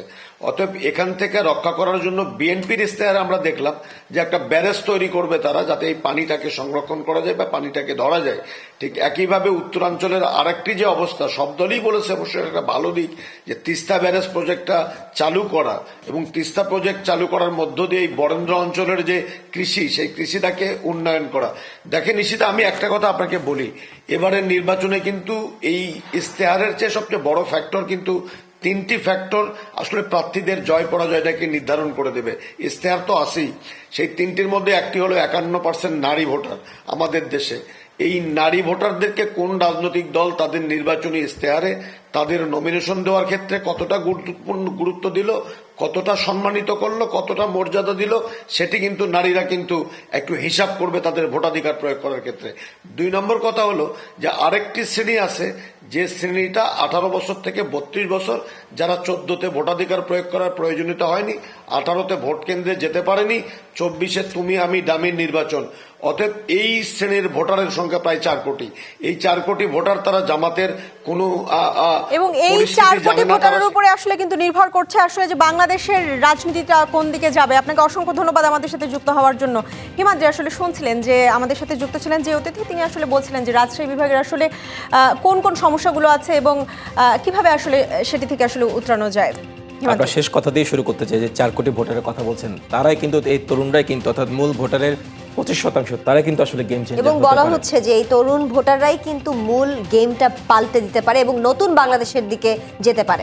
তার জন্য আমাদের কাল পর্যন্ত অপেক্ষা করতেই হবে। দর্শক, আমরা আছি উৎসবের ভোট আয়োজনে, আমরা একটা বিরতিতে যাচ্ছি, আবার ঠিক 1টায় আমরা ফিরছি। দুঃখিত, আমরা ঠিক 12টায় ফিরছি সেই উৎসবের ভোট আয়োজন নিয়ে। সাথে থাকুন, কোথাও যাবেন না। দর্শক, সবাইকে স্বাগত জানাচ্ছি ত্রয়োদশ জাতীয় সংসদ নির্বাচন উপলক্ষে ডিবিসি নিউজের বিশেষ আয়োজন উৎসবের ভোট আয়োজনে। ঘড়ি কাটায় যখন 1টা, অর্থাৎ তার মাত্র 19 ঘন্টা 30 মিনিট বাকি আছে, যখন এখন 12টা বাজে, যদিও দুঃখিত, আর 19 ঘন্টা 30 মিনিটের পর সেই উৎসবের ভোট অনুষ্ঠিত হতে যাবে পুরো বাংলাদেশ জুড়ে 64 জেলার 42,779টি ভোট কেন্দ্রে।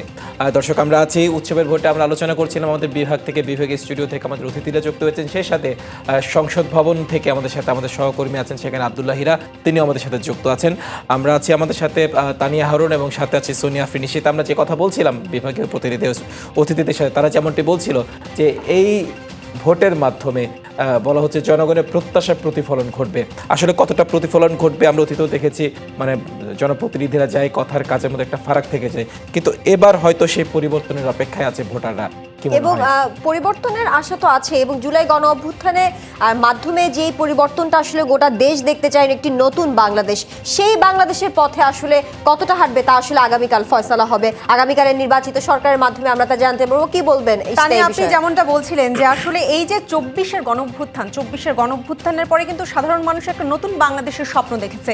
সেই বাংলাদেশের স্বপ্নটা আসলে এই ত্রয়োদশ জাতীয় সংসদ নির্বাচনের মাধ্যমে আসলে ফুলফিল হবে কিনা বা পরিপূর্ণ হবে কিনা সেটি আসলে আমরা জানতে চাইবো। আমাদের সাথে সংসদ ভবন স্টুডিও থেকে যুক্ত আছেন আমাদের সহকর্মী আব্দুল্লাহ হীরা।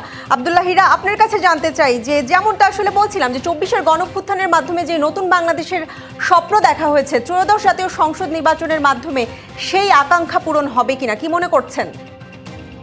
এই উৎসবের ভোটের বিষয়গুলো নিয়ে আমার সঙ্গে এই মুহূর্তে আবারও যুক্ত হচ্ছেন ঢাকা বিশ্ববিদ্যালয়ের অধ্যাপক ডক্টর আব্দুল আল মামুন।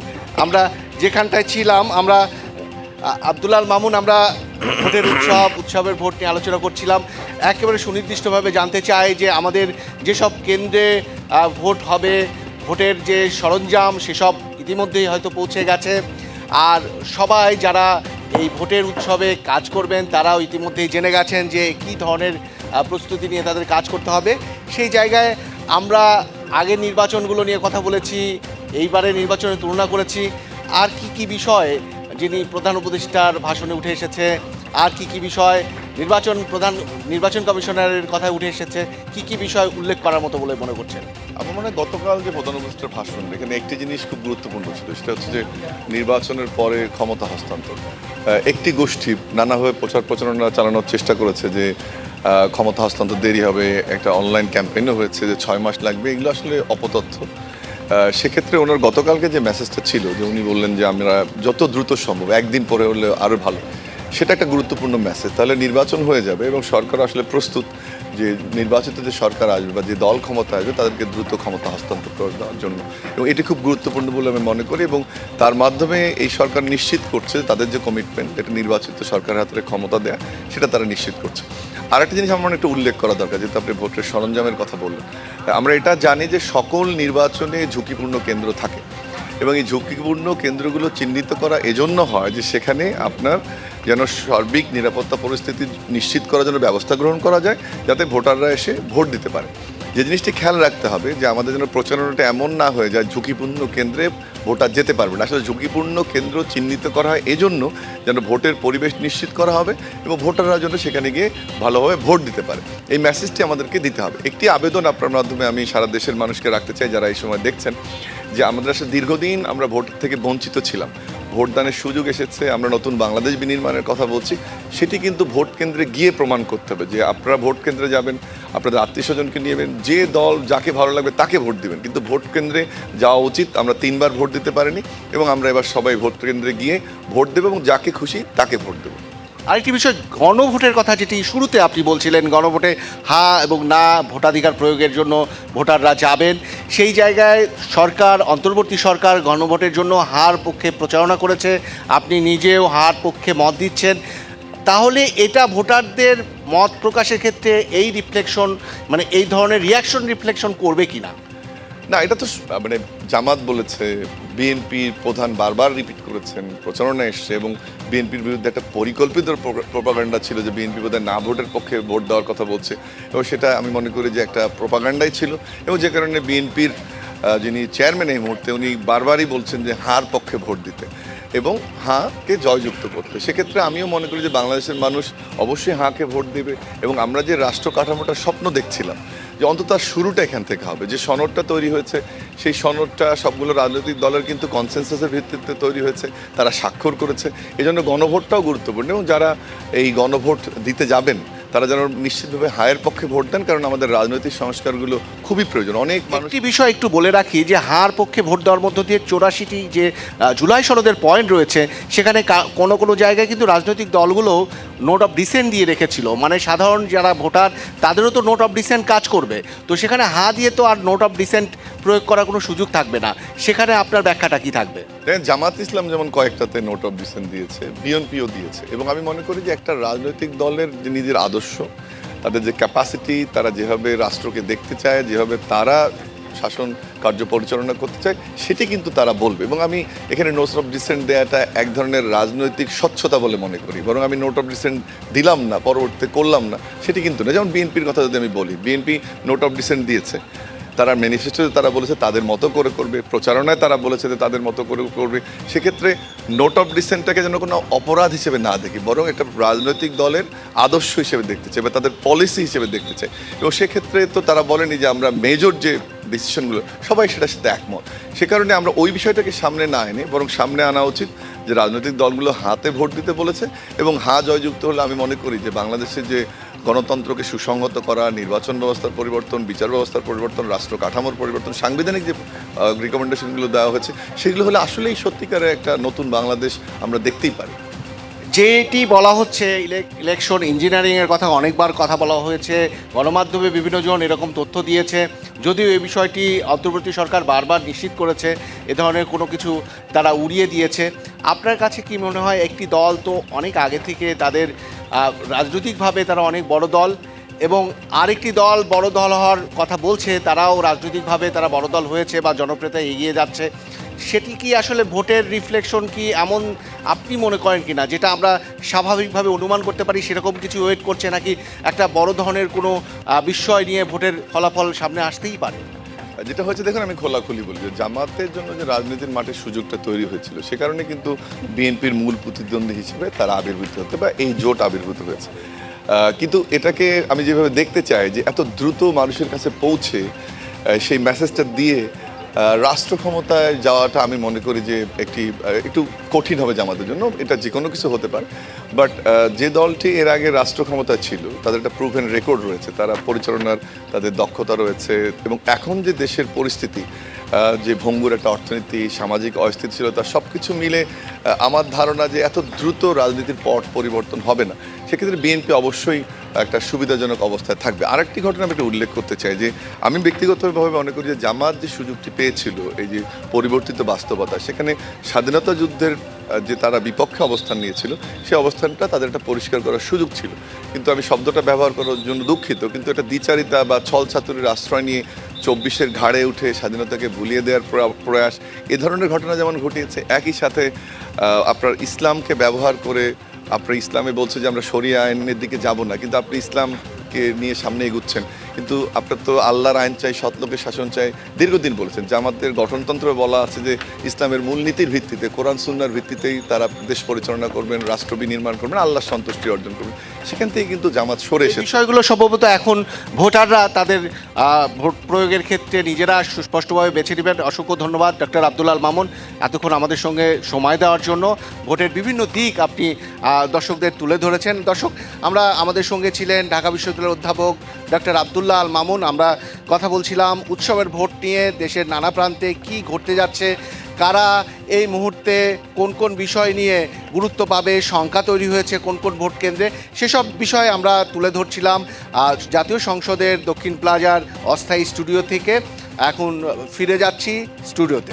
আব্দুল্লাহির, আপনাকে ধন্যবাদ। হিমাদ্রি রাহা, আমাদের সহকর্মী আব্দুল্লাহিরা কিন্তু ত্রয়োদশ জাতীয় সংসদ নির্বাচনের গণভোট নিয়ে একটা বিষয় তুলে ধরলো, এবং সেই সাথে কিন্তু যে 24-এর যে আকাঙ্ক্ষা, সেই আকাঙ্ক্ষা আসলে কোনো রকমের ছল চাতুরি দিয়ে যে আসলে ভুলিয়ে দেওয়া যাবে না, এটিও কিন্তু তিনি তুলে ধরলেন। আপনার কাছে একটু জানতে চাই যে এই পর্যায়ে আসলে আপনি কোন বিভাগ নিয়ে জানাবেন?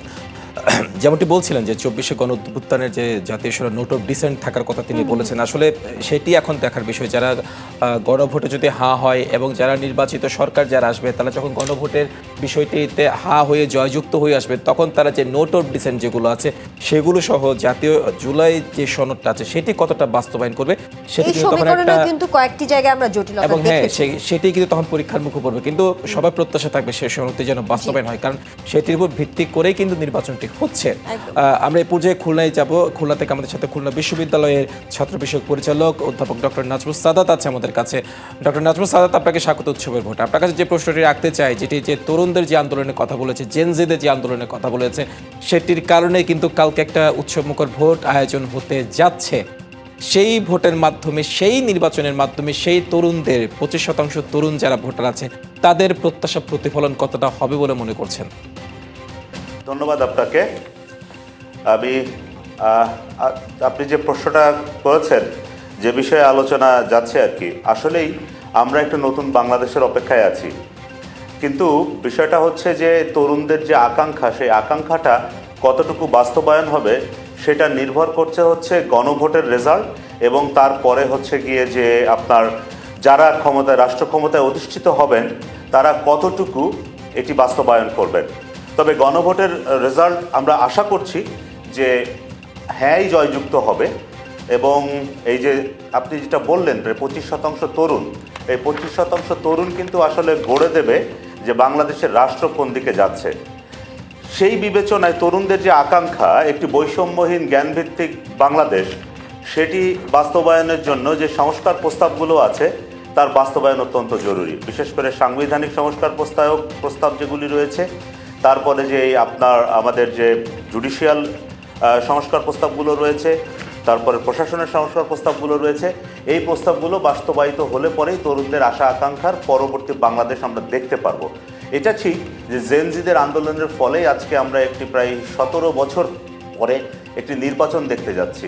এই নির্বাচনে আমরা যেটা অনেকেরই একটা ধারণা ছিল, আমরা যে যাই বলি না কেন, বাংলাদেশের একটা বৃহৎ রাজনৈতিক শক্তি ছিল, একটা দল, তারা আজকে নাই, কতটুকু উৎসব মুখর হবে। কিন্তু আমরা যেটা দেখতে পাচ্ছি যে আসলে নির্বাচনটা কিন্তু খুবই উৎসব মুখর হচ্ছে, এবং সেখানে এই যে বিষয়গুলো চলে এসছে, যে জেনজিদের আকাঙ্ক্ষা, তারপরে আপনার তারুণ্যের বাংলাদেশ কি চাচ্ছে, একই সাথে বৈষম্যহীন বাংলাদেশ কিভাবে আসবে, সেই বিষয়গুলো নিয়ে যে আলোচনাটা এসছে, যে ডিবেটটা হয়েছে, এবং যেভাবে দুটি, আমি বলবো মূলত দুটি পক্ষের মধ্যেই ইলেকশনটা এসে দাঁড়িয়েছে, সেই জায়গা থেকে আমরা খুবই আশাবাদী যে এই একটি সুষ্ঠু সুন্দর নির্বাচনের ফলে যে রেজাল্টটা আমরা পাবো, সেই রেজাল্টটা তরুণদের আশা আকাঙ্ক্ষা বাস্তবায়ন করতে বাধ্য হবে বলবো আমি।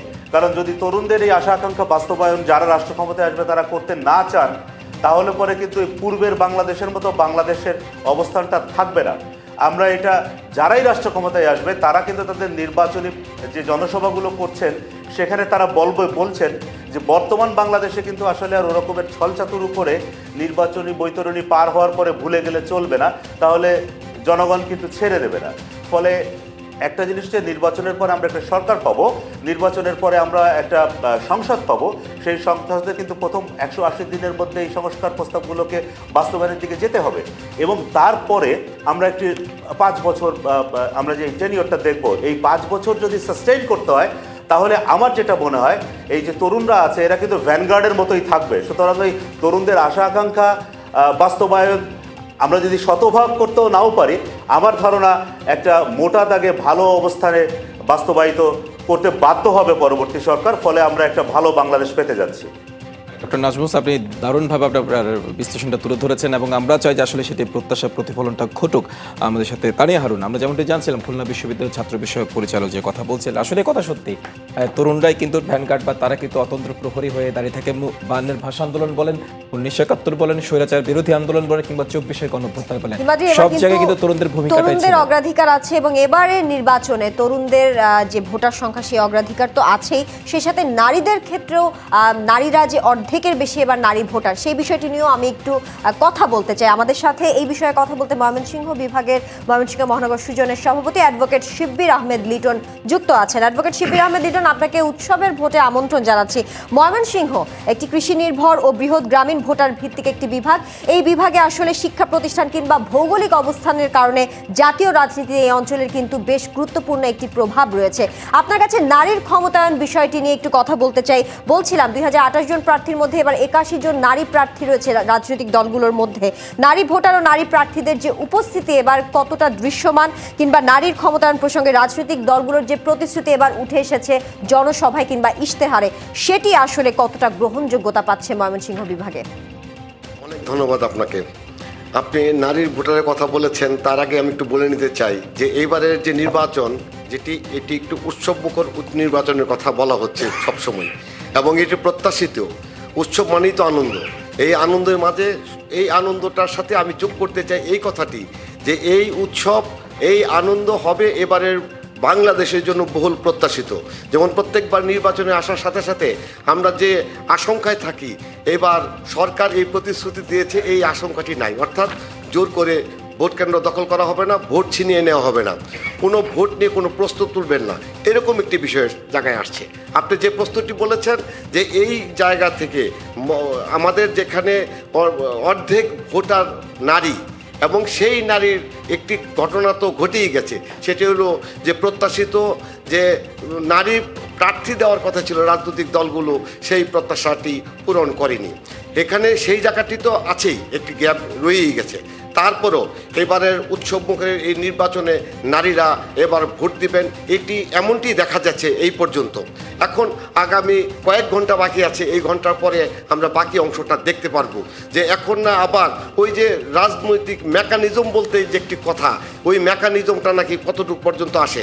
আর এবার অন্যান্য ভোটের মধ্যে চেয়ে এইবারের ভোটটা হচ্ছে গুজব এবং গজব এগুলো নাজিল হচ্ছে আমাদের মাঝখানে।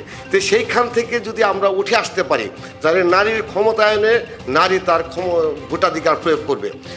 যেহেতু নারী প্রার্থী কম, এটি আমি মনে করি যে প্রার্থিতা কমের জন্যই নারীর ক্ষমতায়নের একটা বিষয় না, কিন্তু এটি একটা একক। এই এককে আমরা বুঝতে পারি নারীদেরকে আমরা কীভাবে পিছনের দিকে ফেলে দিচ্ছি। কিন্তু আমরা দেখতে পাচ্ছি যে দুইটি বড় রাজনৈতিক দল এবং জোট তারা পরস্পরই মনে করছে তারা ক্ষমতায় যাচ্ছে, এবং যেহেতু তারা এই কথা যাচ্ছে, কাজে এইখান থেকে আমরা সাধারণ নাগরিক হিসেবে যদি মনে করি, তাহলে তারা কেউই আর ভোটের মধ্যে ভোট কেন্দ্রে কোনো বিভ্রান্ত বা বিশৃঙ্খলা সৃষ্টি করার চেষ্টা করবে না, এমনটি আমাদের কাছে মনে হচ্ছে। সেই ক্ষেত্রে নারীরা যদি এবার তাদের ভোটাধিকার প্রয়োগ করে, তাহলে পরে যে সমস্ত ইশতেহারে যে কথাগুলো উঠে এসেছে যে দল থেকে, যে গ্রুপ জোট থেকে, তাহলে পরে ওই নারীরা সেদিকেই যাবে। আরেকটি কথা বলে রাখতে চাই, ভোটের মাধ্যমে ক্ষমতা রদবদল হবে, এবং ইদানিংকালে আমরা দেখেছি এইবারের ভোটের মধ্যে যে জোটগুলো বলছে আমরা ক্ষমতায় যেতে চাই না, আমরা দায়িত্বে যেতে চাই, এই কথাগুলো সুজন অনেক আগে থেকে বলে এসেছে। কাজেই এবারের নির্বাচনে নারীরা তাদের ক্ষমতায়নের জন্য যে জায়গাটিতে যেতে চায় সেই জায়গাটায় ভোটাধিকার প্রয়োগ করবে। আরেকটি বিষয় হলো, যেমন ময়মনসিংহের কথা বলেছেন, বৃহত্তর ময়মনসিংহ বর্তমানে যেটি ময়মনসিংহ বিভাগ, এই বিভাগের মধ্যে শুধু নারীরা কেন, সকল মানুষটি যেন জাতীয় যে উন্নয়ন আছে সেখান থেকে পিছিয়ে আছে নানান কারণ দিক থেকে। ময়মনসিংহের বিভাগীয় শহর, এই বিভাগীয় শহরটার মধ্যে একটি যানজট, সমস্ত মানে জলজট এগুলোর মধ্যে লেগে আছে, এখান থেকে আমরা বেরোতে পারছি না। ময়মনসিংহ বিভাগের মাঝখান থেকে বয়ে যাওয়া ব্রহ্মপুত্র নদ, এটি একটি খনন প্রক্রিয়া শুরু হয়েছিল, কিন্তু সেখানে লুটপাট হয়ে সেটাও বন্ধ হয়েছে। কাজেই এই কৃষি, শিক্ষা, সংস্কৃতি এবং সমস্ত কিছুর মূল কেন্দ্রের মধ্যে সারা বাংলাদেশে ময়মনসিংহ একটি আইকনিক অঞ্চল, সেই অঞ্চলটিও পিছিয়ে আছে। এবারকার যারা প্রার্থী হয়েছেন তারা সকলেই অন্ততপক্ষে তাদের ইশতেহারে এবং তাদের যে বক্তব্যে এই কথাটি বারে বারে বলেছেন যে ময়মনসিংহ শিক্ষানগরীকে গড়ে তুলতে হলে এখানে আরেকটি পাবলিক ইউনিভার্সিটি গড়ে তুলবেন, নানান রকমের কথা বলেছেন। এবং এই কথাও বলেছেন যানজট মুক্ত ময়মনসিংহ শহর হবে, ময়মনসিংহ যে সিটি আছে এই সিটিকে আদর্শ সিটি হিসেবে গড়ে তুলবে, সবুজের ময়মনসিংহ করার জন্য সবুজের বৃক্ষায়ন করে এই করব, নানান রকমের প্রতিশ্রুতি তো আছে। আমরা মনে করি নারীরা এই ভোটারে অংশগ্রহণ করে তাদের প্রতিফলন যেমনি দেখাবে, সেইখানে ওই যারা প্রার্থীরা আছে তারা তাদের যে প্রতিশ্রুতি, যেই যেতে আসুক সেই প্রার্থীরা, অথবা যারা নাও জিতুক, তারা তাদের যে প্রতিশ্রুতিগুলো দিয়েছে এই প্রতিশ্রুতিগুলো বাস্তবায়ন হবে। প্রত্যাশা করছি আমাদের বহু কাঙ্ক্ষিত একেবারে নির্ঝঞ্ঝাট একটি নির্বাচনের জন্য এবং ভোটের জন্য। সেই ভোটের মধ্যে আরেকটি কথা আমি এখানে যুক্ত করতে চাই, দুইটি জোটই কিন্তু আরেকটি কথা বলেছে যে এইবার ভোটে যে রেজাল্টটি হবে আমরা মেনে নিব। কথাটা আমি আবারও বলি, ভোটে যে রেজাল্টটি হবে আমরা মেনে নেব। জাতি মুখে আছে সেই দৃশ্যটি দেখার জন্য। নিশ্চয়ই কেউ না কেউ জোট জিতবে, কিন্তু তারা প্রত্যেকেই মেনে নেবে, পরের দিন মানি না, মানব না এই কথাগুলো বলবে না। আর সরকার যে প্রতিশ্রুতি দিয়েছে সেই প্রতিশ্রুতির মধ্যে থাকবে, জনগণ নির্বিঘ্নে ভোট দিবে, বিশেষ করে শিবির আহমেদ লিটন, সেই প্রত্যাশা তো সবারই আছে আসলে, যে ইশতেহার কিংবা জনসভায় আমরা যে বক্তব্যগুলো আমাদের সামনে আসছে সেই প্রতিশ্রুতিগুলো নিশ্চয়ই নির্বাচিত সরকার এসে বাস্তবায়ন করবে, সেই প্রত্যাশা আছে। ঈশিতা, আপনার কাছে একটু আসতে চাই, যেমনটা আমি ময়মনসিংহ বিভাগের যে সমস্যাগুলো আমাদের অতিথি উনি বলছিলেন যে এই সমস্যা উত্তরণের পথ একমাত্র প্রতিশ্রুতি বাস্তবায়ন কথা বলছিলেন। তানিয়া হারুন, আমি আপনাকে একটু জানিয়ে রাখতে চাই যে বরিশালে কিন্তু আসলে নারী ভোটার বেশি হলেও সেখানে কিন্তু অনেকগুলো জেলায়, বরিশাল বিভাগের অনেকগুলো জেলায় আসলে এখনো বাল্যবিবাহ প্রকট আকার ধারণ করে আছে। এটা নিয়ে একটু আমি কথা বলতে চাই। আমাদের সাথে বরিশাল স্টুডিও থেকে যুক্ত আছেন বরিশাল জেলার মানবাধিকার কর্মী আজিজ শাহিন। আপনাকে স্বাগত জানাচ্ছি আমাদের আজকের উৎসবের ভোট আয়োজনে। একটু আপনার কাছে জানতে চাই যে বরিশালের যে উপকূলীয় অঞ্চলগুলো আছে, এই উপকূলীয় অঞ্চলগুলোতে কিন্তু আসলে আমরা দেখতে পাই যে বাল্যবিবাহ এখনো প্রকট আকার ধারণ করে আছে, এবং যারা জেলে আসলে সেই জেলেরা ভেবেই নেন যে মেয়ে একটু বড় হয়ে গেলে হয়তো তাকে বিয়ে দিয়ে দিলে সংসারে একটা অন্যের মুখ কমে যায়, এরকমটা তারা ভাবেন। একটু আপনার কাছে জানতে চাইবো যে এই যে এই কিশোরীদের নিয়ে এই কি ভাবছেন আসলে বরিশালের যে বিভাগের প্রার্থীরা, তারা বা তাদের কোনো ইশতেহারে তুলে উঠে এসেছে কিনা তাদের কথা?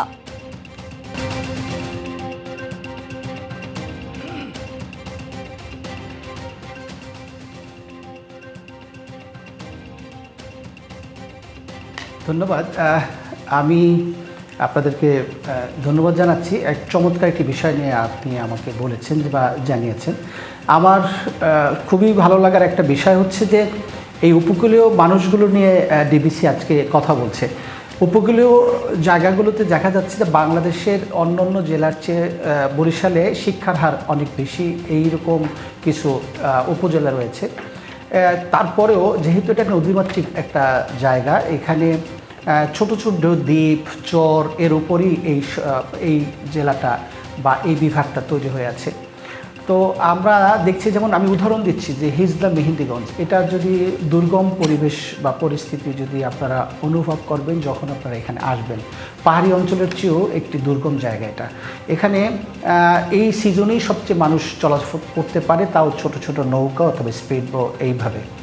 এই অঞ্চলের যে মানুষগুলোর যে শিশু কিশোরী এবং যুবতী, এবং কিশোরী বলা যায়, যুবতী পর্যন্ত যেতে পারে না, কারণ এদের যে একটি সামাজিক শিক্ষা দরকার আছে। শুধু যে পুঁথিগত শিক্ষাই এই সমাজকে উন্নতি করে না, তার একটা প্রথম হচ্ছে এই বাল্যবিবাহের ক্ষেত্রে, সামাজিক শিক্ষার ক্ষেত্রে এখনও অনেক পিছিয়ে আছে এইসব চর অঞ্চলগুলো।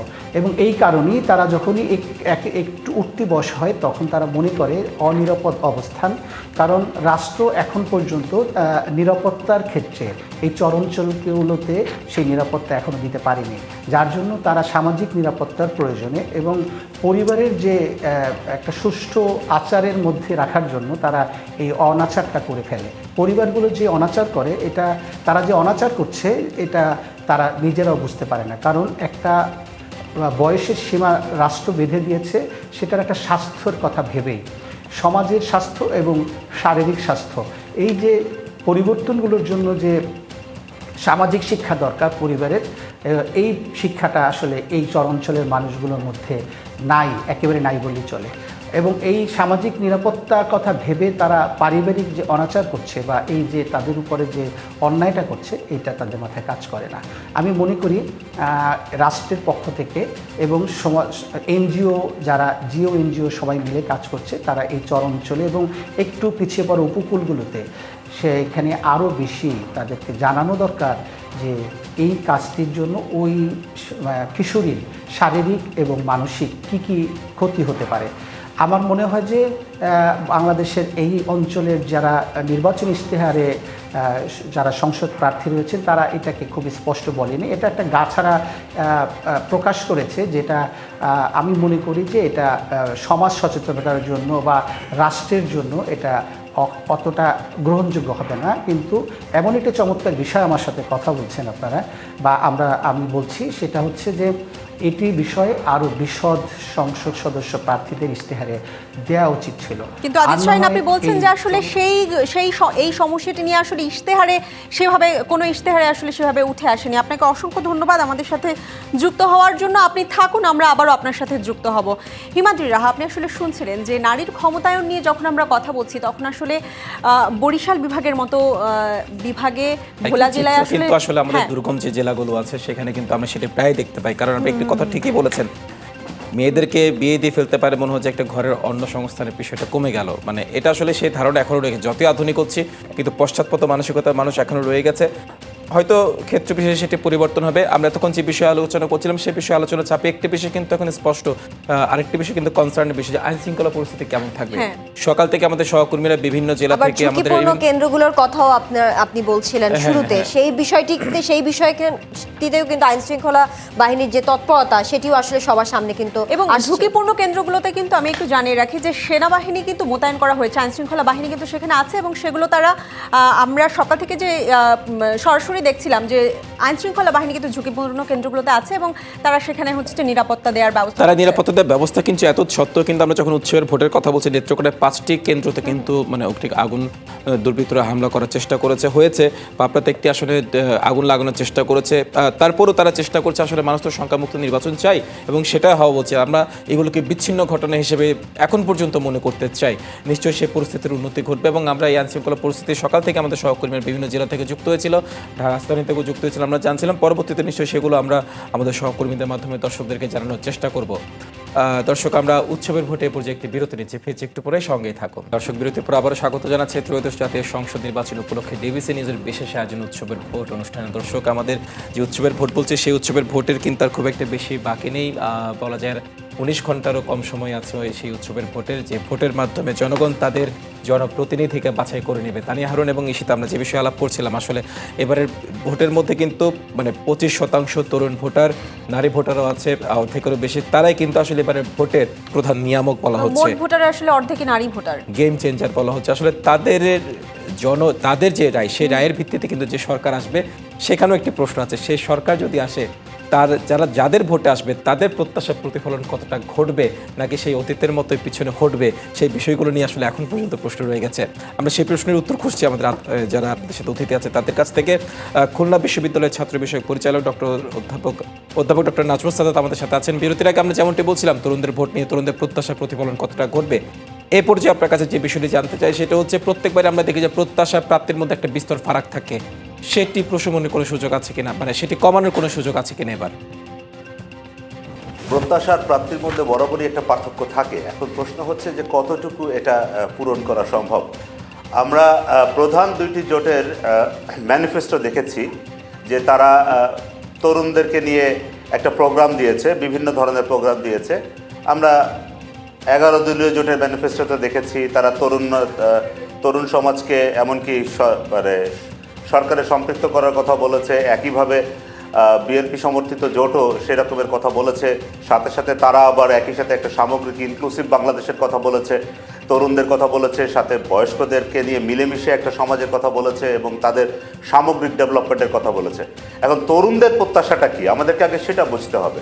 বাংলাদেশের তরুণদের প্রত্যাশা আমি যতটুকু মোটা দাগে বুঝি, সেটা হচ্ছে 24-এর পরে একটা প্রত্যাশার জায়গা সৃষ্টি হয়েছে, যেখানে তারা স্বাধীনভাবে কথা বলতে চায়, মত প্রকাশ করতে চায়, তাদের যোগ্যতার ভিত্তিতে তাদের কর্মসংস্থানের দিকে যেতে চায় এবং সুখী সমৃদ্ধ বাংলাদেশকে গড়তে চায়, যেটা হবে কিনা 21 শতাব্দীর চ্যালেঞ্জ মোকাবেলা করবে। এবং তারা সমস্ত বিষয়েই তাদের একটা বক্তব্য রয়েছে, সেটা আপনি যদি ইকোনমি বলেন, সেটা আপনি যদি গভর্নেন্সের কথা বলেন, সেটা আপনি যদি নারীর ক্ষমতায়নের কথা বলেন, সেটা আপনি যদি বাক স্বাধীনতার কথা বলেন, এবং সেটা আপনি যদি জলবায়ু পরিবর্তনের কথা বলেন, সব জায়গাতেই তারা সমানভাবে পার্টিসিপেট করতে চায়। এই প্রত্যাশাটা তাদের রয়েছে এবং তারা একটা বাংলাদেশ দেখতে চায় যেখানে যোগ্যতাই হবে একমাত্র মাপকাঠি। আমার ধারণা এই প্রত্যাশা পূরণ করা বর্তমান বাংলাদেশের সকলের দায়িত্ব। কিন্তু এই প্রত্যাশাটা আমরা যদি মনে করি যে রাতারাতি পূরণ হয়ে যাবে, সেটা কিন্তু হবে না। কারণ আমরা একটা সিস্টেমের মধ্যে পড়ে গিয়েছি। এই সিস্টেমটা থেকে একটা, আমি বলবো যে অনেক প্রাণের বিনিময়ে আমাদেরকে বের হয়ে আসার একটা রাস্তা তৈরি হয়েছে। সেই রাস্তাটা আমরা যদি মনে করি যে এই 5 বছরের মধ্যে আমরা পূরণ করে ফেলবো, সেটা আসলে খুব একটা উচ্চাশা হয়ে যাবে। তবে আমাদেরকে ধৈর্য ধরতে হবে এবং এই ধৈর্য আমার ধারণা আমাদের তরুণ সমাজ ধরতে প্রস্তুত আছে। তবে তারা বেশ কিছু জায়গাতে হচ্ছে গিয়ে যে দৃশ্যমান কিছু পরিবর্তন দেখতে চায়। যেমন ধরেন, তরুণদের প্রত্যাশা কি থাকে, আপনি যদি একটা বিশ্ববিদ্যালয়ে পড়ুয়া ছাত্রের কথা বলেন, তার প্রত্যাশা থাকে সে তার বিশ্ববিদ্যালয়ে একটা সামগ্রিক পরিবেশ পাবে, ভয় ভীতি এবং কোনো ধরনের আমি কি বলবো কোনো ধরনের আপনার সমস্যা ছাড়া সে সময় মতো তার পড়াশোনাটা শেষ করবে এবং পাশাপাশি তার জীবনের জন্য অন্য যে সফট স্কিলের প্রয়োজন আছে সে সম্পর্কে সে একটা সম্যক ধারণা পাবে। এখন প্রশ্ন হচ্ছে এইটার পরে তার চাহিদা হচ্ছে সমাজের কাছে সে তার যোগ্যতা অনুযায়ী যেন কর্মসংস্থান তৈরি করতে পারে। আর তো বাংলাদেশের তরুণ সমাজ কিন্তু শুধু এখন যে আপনি যদি মনে করেন যে চাকরির পিছনে ছুটছে, তা কিন্তু না। আমি দেখেছি বিশ্ববিদ্যালয়ে আমাদের অনেক ছাত্র আছেন, তারা উদ্যোক্তা হতে চায়, তারা দেশের জন্য কন্ট্রিবিউট করতে চায় এবং এটা করার জন্য যে পরিবেশ সৃষ্টি করা প্রয়োজন, যে তাদেরকে সুযোগ করে দেওয়া, এই প্রত্যাশাগুলো পরবর্তী সরকারের কাছে তরুণদের থাকবে এবং এই প্রত্যাশাগুলো যারা বাস্তবায়ন করতে পারবে, আমি জানি শতভাগ বাস্তবায়ন কারো পক্ষেই করা, বাংলাদেশের যে লিমিটেড রিসোর্স আছে, বাংলাদেশের যে সক্ষমতা রয়েছে, এখনই সম্ভব নয়। তবে এগুলো ধীরে ধীরে সোপান প্রস্তুত করতে হবে, একটা রোড ম্যাপ সামনে দিতে হবে এই পরবর্তী সরকারকে। 12 তারিখের পর তো আমরা একটা নতুন সরকার পেতে যাচ্ছি, যাতে করে এই তারুণ্যের মধ্যে একটা আস্থার জায়গা তৈরি হয় যে তারা আর কখনো অপারেশনের শিকার হবে না, তাদের গলা বা তাদের বাক স্বাধীনতা কখনো হরণ করা হবে না, তারা তাদের যোগ্যতাকে প্রমাণ করতে পারবে, মেধার স্বাক্ষর রাখতে পারবে এবং মেধাই হবে একমাত্র আপনার যোগ্যতার মাপকাঠি। এবং তাদের যে নিজস্ব যে চিন্তাভাবনা আছে, তাদের সে ইনোভেটিভ চিন্তাভাবনাগুলো আছে, ধরেন বিনিয়োগ, সেখানে বিনিয়োগ আসবে এবং তাদের সাথে যে বৈদেশিক যে সম্পর্কের বিষয়গুলো আছে, তরুণ সমাজকে সেই জায়গাগুলোতে সুযোগ করে দেওয়ার একটা জায়গা আমি জানি, আমার কাছে মনে হয় তরুণরা চাইবে এবং সেই চাওয়াগুলো যারা পূরণ করতে পারবে, আমার ধারণা এই ইলেকশন আমরা একটা জায়গায় কিন্তু আমরা যারা মাঠে বিভিন্ন জায়গায় কথাবার্তা বলেছি, আমার কাছে বর্তমানে মনে হয়েছে গতকালকে পর্যন্ত অলমোস্ট 80% লোকজনের ডিসিশন নেওয়া হয়ে গেছে যে তারা আসলে কোন জাতীয় ভোটিং করবেন। আজকে হয়তো বাকি 20% ডিসিশন নিয়ে ফেলবে, ফলে আমরা একটা এক ধরনের সরকার পেতে যাচ্ছি। আমি চ্যালেঞ্জটা দেখি আমাদের সাথে যুক্ত হওয়ার জন্য, আপনি থাকুন আমাদের সাথে। যেটা শুনছিলাম যে তানিয়া হারুন তিনি যেমনটি বলছিল, আসলে 80% মানুষ তাদের ডিসিশন নিয়েছে, 20% হয়তো আজকে সিদ্ধান্ত করবে, পুরোটা 100% কিন্তু কালকে গিয়ে তার প্রতিফলনটা হবে। নিশ্চয়ই, কি মনে হচ্ছে আপনার কাছে? শেষ মুহূর্তে আবার ডিসিশন কিন্তু চেঞ্জও হয়ে যেতে পারে, এটা একটা বিশাল ব্যাপার। ব্যালট বাক্সের সামনে হয়তো যে তাদের ডিসিশন কতটা চেঞ্জ হবে, এই মুহূর্তে আমি আসলে ঝুঁকিপূর্ণ যে কেন্দ্রগুলোর আইন শৃঙ্খলা বাহিনীর তৎপরতা নিয়ে একটু কথা বলতে চাই, কারণ এই বিষয়টি আসলে সবচেয়ে গুরুত্বপূর্ণ। কারণ আমরা বেশ কিছু জায়গায় সংঘাতের কিছু উদাহরণ পেয়েছি। এই সংঘাতের বিনিময়ে আসলে দেখা যায় যে শঙ্কায় আছে সাধারণ ভোটাররা, তারা আসলে কতটা নির্বিঘ্নে ভোট প্রয়োগ করতে পারবে সেটি নিয়েও কিন্তু আসলে জনমানুষ মনে আসলে আতঙ্ক আছে। এই বিষয়টি নিয়ে কথা বলতে ময়মনসিংহ মহানগরের সুজনের সভাপতি অ্যাডভোকেট শিব্বির আহমেদ লিটন আমাদের সঙ্গে যুক্ত হচ্ছেন। শিবির আহমেদ লিটন, আপনি নিশ্চয়ই আমাকে শুনতে পাচ্ছেন। আপনার কাছে একটু জানতে চাই, এবার প্রায় 10 লক্ষ আইন শৃঙ্খলা রক্ষাকারী বাহিনী মোতায়েন রয়েছে সারা দেশে। আপনার কাছে একটু জানতে চাই ময়মনসিংহ বিভাগে আইন শৃঙ্খলা বাহিনীর তৎপরতা নিয়ে, সেই সাথে একটু জানতে চাই এবার নির্বাচনে ময়মনসিংহে আসলে মানুষের চাওয়া কি, সুশাসন, উন্নয়ন নাকি স্থিতিশীলতা, কোনটি বেশি গুরুত্ব পাচ্ছে? অনেক ধন্যবাদ। আপনি 3টা প্রশ্ন একসাথে করে ফেলেছেন, আমি 3টাকেই জয়েন করতে চাই। সুশাসন, উন্নয়ন এবং স্থিতিশীলতা। সুশাসন, উন্নয়ন এবং স্থিতিশীলতা, এই 3টাই তো আমরা চাই। এই ময়মনসিংহের মানুষ এই 3টাই চায়, কারণ বৃহত্তর ময়মনসিংহ, আপনি এটা জানেন যে ময়মনসিংহ যেরকম একটি শিক্ষা সংস্কৃতির একটি ধারক বাহক, তেমনি করে এখানে পর্যটনের একটা অপার সম্ভাবনা আছে। যদি এই পর্যটন শিল্পকে আগে নিয়ে যাওয়া যায়, তারপরে এখানকার যারা আদিবাসীরা আছেন তারা তাদের অধিকারটাকে যদি এই নির্বাচনের মাধ্যমে ঠিক হয়, তাহলে সুশাসনও দরকার, উন্নয়নও দরকার এবং স্থিতিশীলতাও দরকার। এই উন্নয়ন, এইটা তো নানান রকমভাবে আমরা এই প্রতিশ্রুতি তো পেয়েছি এবং পেয়ে যাচ্ছি। আর আপনি যে কথাটা বললেন যে এই নির্বাচনের মধ্যে অন্যান্য যে কোনো নির্বাচনের চেয়ে এখানে আইন শৃঙ্খলা রক্ষাকারী বাহিনী এবং রাষ্ট্রীয় অন্যান্য বাহিনীরা তারা প্রচুর পরিমাণে মজুদ আছেন, কিন্তু আমরা অতীতের যে নানান রকম আমাদের কষ্ট আছে, সেই কষ্টটা যদি না হয়, যে আমরা যদি দেখি যে না তারা সত্যি সত্যি একটি নিরপেক্ষভাবে দায়িত্ব নিয়ে সেই কাজটি করছেন, তাহলে পরে এইখানের যে যারা আছে তারা আকাঙ্ক্ষাটাও পরিপূর্ণ হবে এবং ময়মনসিংহ মানুষের সাথে সারা দেশের মানুষের যে প্রত্যাশা, সেটাও একই সাথে আমরা পূরণ করতে পারবো। জি, অ্যাডভোকেট শিবির আহমেদ লিটন, আপনাকে ধন্যবাদ। আমরা যে বিষয়টি নিয়ে আসলে কথা বলছিলাম, সুশাসন, উন্নয়ন নাকি স্থিতিশীলতা, আসলে 3টি বিষয়ে গুরুত্ব পাচ্ছে ময়মনসিংহ বিভাগে। হিমাদ্রি রাহা যেমনটা শুনছিলেন, সেই বিষয়গুলো নিয়ে আসলে শেষ মুহূর্তে নির্বাচনী পরিবেশ কিংবা প্রস্তুতি কেমন হচ্ছে সেটি নিয়েও কিন্তু আমাদের আসলে প্রশ্ন থেকেই যাচ্ছে। আপনি যেমনটি আসলে বলছিলেন যে ঝুঁকিপূর্ণ আসনগুলোর কথা, একটু আমি আপনাকে জানিয়ে রাখতে চাই যে বরিশাল বিভাগে আসলে কিন্তু মোট ভোট কেন্দ্র আছে 2838টি, যার মধ্যে ঝুঁকিপূর্ণ হিসেবে চিহ্নিত করা হয়েছে 490টিকে। আমি এই ঝুঁকিপূর্ণ আসনগুলো নিয়ে একটু কথা বলতে চাইবো। বরিশাল স্টুডিও থেকে আমাদের সাথে যুক্ত আছেন বরিশাল জেলার মানবাধিকার কর্মী আজিজ শাহিন। আপনার কাছে জানতে চাই যে বরিশালের অনেকগুলো আসনই আসলে চরাঞ্চল বেষ্টিত এবং নৌপথের দুর্গমতার কারণে আসলে বলা যায় যে ঝুঁকিপূর্ণ। এই কেন্দ্রগুলোতে আসলে কারচুপি বা পেশি শক্তি ঠেকাতে যে প্রশাসন, সেটি কতটুকু প্রস্তুত বলে আপনি মনে করছেন? বিষয় নিয়ে কথা বলেছেন এবং এতে আমি নিজে এই সব জায়গাগুলোতে নিজে আমি গিয়েছিলাম। আমি গত শুক্রবারে একেবারে এখান থেকে ঝুঁকিপূর্ণভাবেই আর কি এখানকার যে স্পিড বোটগুলো রয়েছে তার নিরাপত্তার অনেক ঘাটতি রয়েছে। সেই নিরাপত্তাহীন অবস্থায় স্পিড বোটে সবাই মেহেন্দিগঞ্জে চলাফেরা করে। হিজলা, মেহেন্দিগঞ্জ, কাজিরচর, এভাবে ছোট ছোট দ্বীপ দিয়ে এখানে তৈরি। এবং সবচেয়ে দুঃখজনক হচ্ছে যে প্রশাসন অনেক কষ্টে তাদের রসদ নিয়ে, নির্বাচনী রসদ নিয়ে ওখানে পৌঁছেছেন। আমার সামনে বসেই গাড়িতে করে স্পিড বোটের ওখানে নেমে এগুলো থানাতে জমা দিচ্ছিলেন, তাদের আগ্নেয়াস্ত্র নিয়ে যাচ্ছিলেন আনসারদের জন্য।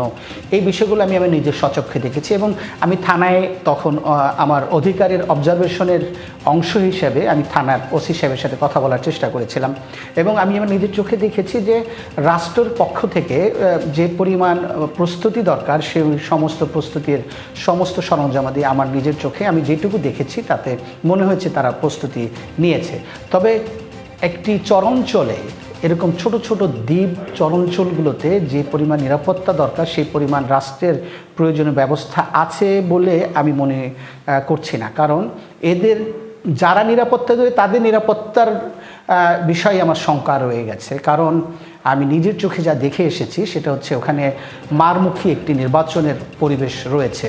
এখন পর্যন্ত যদিও আমি সুষ্ঠু অবস্থা দেখেছি, তবে এর মধ্যে ছোট একটি ঘটনা তো ঘটেই গেছে।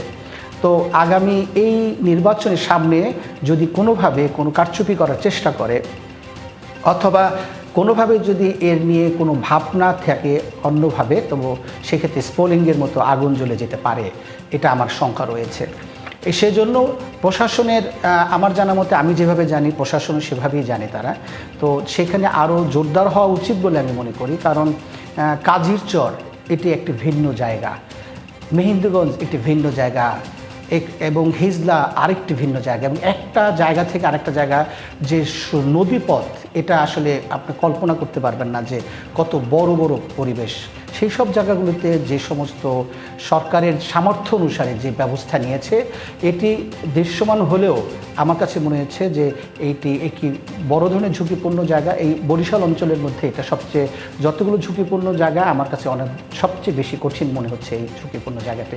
এবং হিজলাতে যাওয়ার পরে, হিজলায় তো কয়েকদিন আগে একটা বড় ধরনের স্ফুলিঙ্গ হয়েই গেল, সেখানে আর্মি তাদেরকে বলে এসেছে, সেটাও আমরা দেখেছি এবং আমি নিজের স্বচক্ষে সেগুলোর বিষয়টি পর্যবেক্ষণ করে এসেছি। কারণ অধিকার সবসময়ই যখন তার পর্যবেক্ষণ করে সেটা হচ্ছে পর্যবেক্ষণের চোখে নিজেকে দেখতে হবে, এবং সেই দেখাগুলোতে আমরা দেখেছি বা অনুভব করেছি যে বরিশালের এই চরাঞ্চলের এই অঞ্চলটার প্রতি আরও সতর্ক হতে হবে রাষ্ট্রের, আর না হয় যে কোনো একটি দুর্ঘটনা ঘটার সম্ভাবনা রয়েছে বলে আমার কাছে মনে রয়েছে। আমি অনুরোধ করব আপনারা এই বিষয়টিকে খুবই অ্যালার্টলি, সাবধানে, সতর্কতার সাথে রাষ্ট্র যেন বিষয়টি দেখে। আজিজ শাহিন, আপনাকে অসংখ্য ধন্যবাদ আমাদের সাথে যুক্ত হওয়ার জন্য। হিমাদ্রি রাহা, আজিজ শাহিন আসলে যেমনটা বলছিলেন যে বরিশাল বিভাগের বিভিন্ন জেলা নিয়ে উনি যেরকম বলছিলেন সেরকম একইভাবে কিন্তু যে ঝুঁকিপূর্ণ কেন্দ্র, দুর্গম এলাকাগুলো নিয়ে বলছিলেন যে সেখানে আসলে উনি যেটি দেখেছেন যে প্রশাসন আসলে এখনও হয়তো সেভাবে প্রস্তুত না, সেই শঙ্কা তিনি রেখেছেন। কি বলবেন আপনি? সংখ্যা আসলে প্রত্যেকবারই থাকে, নির্বাচনের আগ পর্যন্ত সংখ্যা থাকে, নির্বাচনকালীন সময়ও সংঘাতের সংখ্যা থাকে। এবার কিন্তু আসলে সেই সংঘাত এবং সংখ্যার কথাগুলো প্রশাসন পুরোটাই কিন্তু আসলে নাকচ করেছে। তারা বলেছে সব দিক থেকে প্রস্তুত, কিন্তু তারপরও গতরাতে যে ঘটনাটি দেখলাম নেত্রকোনা কিংবা পাবনাতে যেতে চেষ্টা হয়েছে সেটির ধারাবাহিকতা যেন না ঘটে। আবার গোপালগঞ্জে জেলা প্রশাসকের বাসার সামনে ককটেল বিস্ফোরণ ঘটেছে গতকালকে আমরা দেখছিলাম। তো এই সব কিছু শঙ্কার ক্ষেত্রে কিন্তু আসলে সাধারণ মানুষ ভোট কেন্দ্রে নির্বিঘ্নে ভোট প্রয়োগ করতে পারবে, শান্তিপূর্ণ পরিবেশে আসলে ভোট প্রয়োগ করতে পারবে কিনা সেটা কিন্তু জনমানবে একটি প্রশ্ন। সেটা যে স্থানীয় প্রশাসন আছে তাদেরকে আসলে নিশ্চিত করতে হবে। এছাড়া মানুষের ভোটাধিকার প্রয়োগের যে কথা বলা হচ্ছে, উৎসবের ভোটের কথা যে কথাটা বলা হচ্ছে, সেটা কিন্তু সেখানে প্রশ্ন থেকে যাবে। আরেকটি বিষয় তানিয়া হারুন যে কথাটা বলছিলাম যে তরুণদের ভোট, এবার কিন্তু প্রচুর জেনজি আছে, 25% ভোট কথা বলা হচ্ছে, তাদেরকে গেম চেঞ্জার কথা বলা হচ্ছে। একই সাথে কিন্তু আসলে তরুণ প্রার্থীও আছে অনেক। হ্যাঁ, তরুণ প্রার্থীও আছে, কিন্তু এখানে একটি বিষয় যে নোট অফ ডিসেন্ট যেগুলো আছে, বিএনপিরও আছে এবং জামায়াতের কিছু বিষয়ে মত দ্বিমতের সুযোগ আছে। নির্বাচিত সরকার যখন হবে তখন গণপরিষদ যদি হয় তাহলে জুলাই সনদটা কীভাবে বাস্তবায়ন হবে, সেখানে গণ অভ্যুত্থানের নেতৃত্ব দানকারী যারা আছে তাদের প্রত্যাশা প্রতিফলন কতটা হবে, সেই বিষয়টা তারা আসলে জনপ্রতিনিধি যারা আছে, সরকার যারা আছে, তারা সেটা কীভাবে পূরণটা করবে সে বিষয়ে আসলে এখন আসলে অনেক ধোঁয়াশা রয়ে গেছে। সেটা বিভাগ ভিত্তিক যে সমস্যাগুলো আছে অলমোস্ট আমরা কিন্তু দেখেছি সব সমস্যা কিন্তু কমন কিছু সমস্যা আছে যেগুলো আসলে প্রতিবারই যেমনটা বলেছিল অতীতের যে ইশতেহারগুলো পেয়েছিল রাজনৈতিক দলগুলো থেকে, অতীতের ইশতেহারে বাস্তবায়নের হার কিন্তু প্রত্যেকবারই কম ছিল। সো এবারেও আসলে ইশতেহারের যে বাস্তবায়নের হারের বিষয়ে আসলে সবাই গুরুত্ব দিচ্ছেন যে আসলে কথায় মিলবে না কাজে মিলবে, সেটি নিয়ে আসলে সংশয় আছেন। কি মনে হয় বিভাগ ভিত্তিক যে সমস্যাগুলো সেগুলো আসলে কতটা বাস্তবায়িত এটা আমরা হবে? অতীতেও দেখেছি, আসলে বাস্তবায়নের ক্ষেত্রে কেন যেন একটা উন্নাসিকতা এবং উদাসীনতা থাকে এবং সদিচ্ছার অভাব থাকে। প্রত্যেকটা জেলায় কিছু কিছু হয়তো জনপ্রতিনিধি থাকে, বেসিক্যালি তারা তো আসলে ল মেকার, কিন্তু তারা মানে যে বিষয়গুলো এই যে উন্নয়নের কাজগুলো যারা করবে, স্থানীয় সরকার যারা আছে, সেই স্থানীয় সরকারের ব্যবস্থাপনা থেকে যে উন্নয়ন বরাদ্দগুলো হয় সেখানে আসলে হিসাব মেলানোর কোনো সুযোগ এবং আমরা সেই দেখিনি। সাথে হিমাদ্রি রাহা এবং ঈশিতা একটি কথা বলতে চাই যে ইশতেহারে আসলে এতগুলো ইশতেহার দেওয়া থাকে, অগ্রাধিকার পায় 26টি বিষয়ে কিংবা 41টি বিষয়ে প্রতিশ্রুতি থাকে, কিন্তু সেগুলো আসলে কয়টি বা প্রতিশ্রুতির পরে বাস্তবায়ন হয় সেটি নিয়ে আসলে আমরা অতীতে বাস্তবায়ন দেখি হয় না। কিনা সেটা নিয়ে তো একটা শঙ্কা দেখাই দেয়। সেই সাথে কিন্তু আরেকটা জিনিস হিমাদ্রি রাহা, যে এবার আসলে সবচেয়ে বেশি আলোচিত এই নির্বাচনে সবচেয়ে বেশি আলোচিত একটা জিনিস হচ্ছে যে নারী। মোটামুটি আমরা যদি দেখি যে নারীর ক্ষমতায়ন নিয়ে আসলে এটি নিয়ে আসলে অনেক ধরনের রাজনীতি কিন্তু করা জামায়াত বলেছে হচ্ছে, কর্মঘণ্টা 5 ঘন্টা করবে, হ্যাঁ। ইসলামী আন্দোলন বলেছে এমন পরিবেশ তৈরি করা হবে যে নারীদের কাজ যাতে করতে নারীদের হবে আসলে না। ঘর থেকে বের না হতে হয়, এরকমও কথা আমরা আসলে শুনেছি। তাহলে সেই ক্ষেত্রে নারীদের ক্ষমতায়ন নিয়ে যেহেতু আমরা কথা বলছি, সেই ক্ষেত্রে আসলে আমরা যে বলে আসছি গত 2-3 মাস ধরে তফসিল ঘোষণার পর থেকেও এই বিষয়টি নিয়ে আলোচনা হচ্ছে, লেভেল প্লেইং ফিল্ড, যেটি নিয়ে আমরা শুরুতেও আলোচনা করেছি। আর লেভেল প্লেইং ফিল্ড নিয়ে আমি জানতে চাই যে আসলে সবার জন্য যে সমান অধিকার সেটিরই আসলে নিশ্চয়তা কোথায়? সেটি কি শেষ পর্যন্ত আসলেই নিশ্চিত করা যাবে? আর কিছুক্ষণ পর, আর 18 ঘন্টা 39 মিনিট পর ভোট অনুষ্ঠিত হতে যাচ্ছে, সেই ক্ষেত্রে আমাদের কিন্তু সংশয় একটি থেকে যাচ্ছে এবং এখানে কিন্তু আসলে নারী ভোটাররা একটা বড় ভূমিকা রাখতে পারে, যেখানে আসলে যে নারীর অধিকার নিয়ে যেখানে বিভিন্ন ধরনের বিতর্ক তৈরি হচ্ছে, সেখানে আসলে কিন্তু নারীরাই দেখিয়ে দিতে পারে যে কোন ধরনের রাজনৈতিক পরিবর্তন আসলে তারা চান।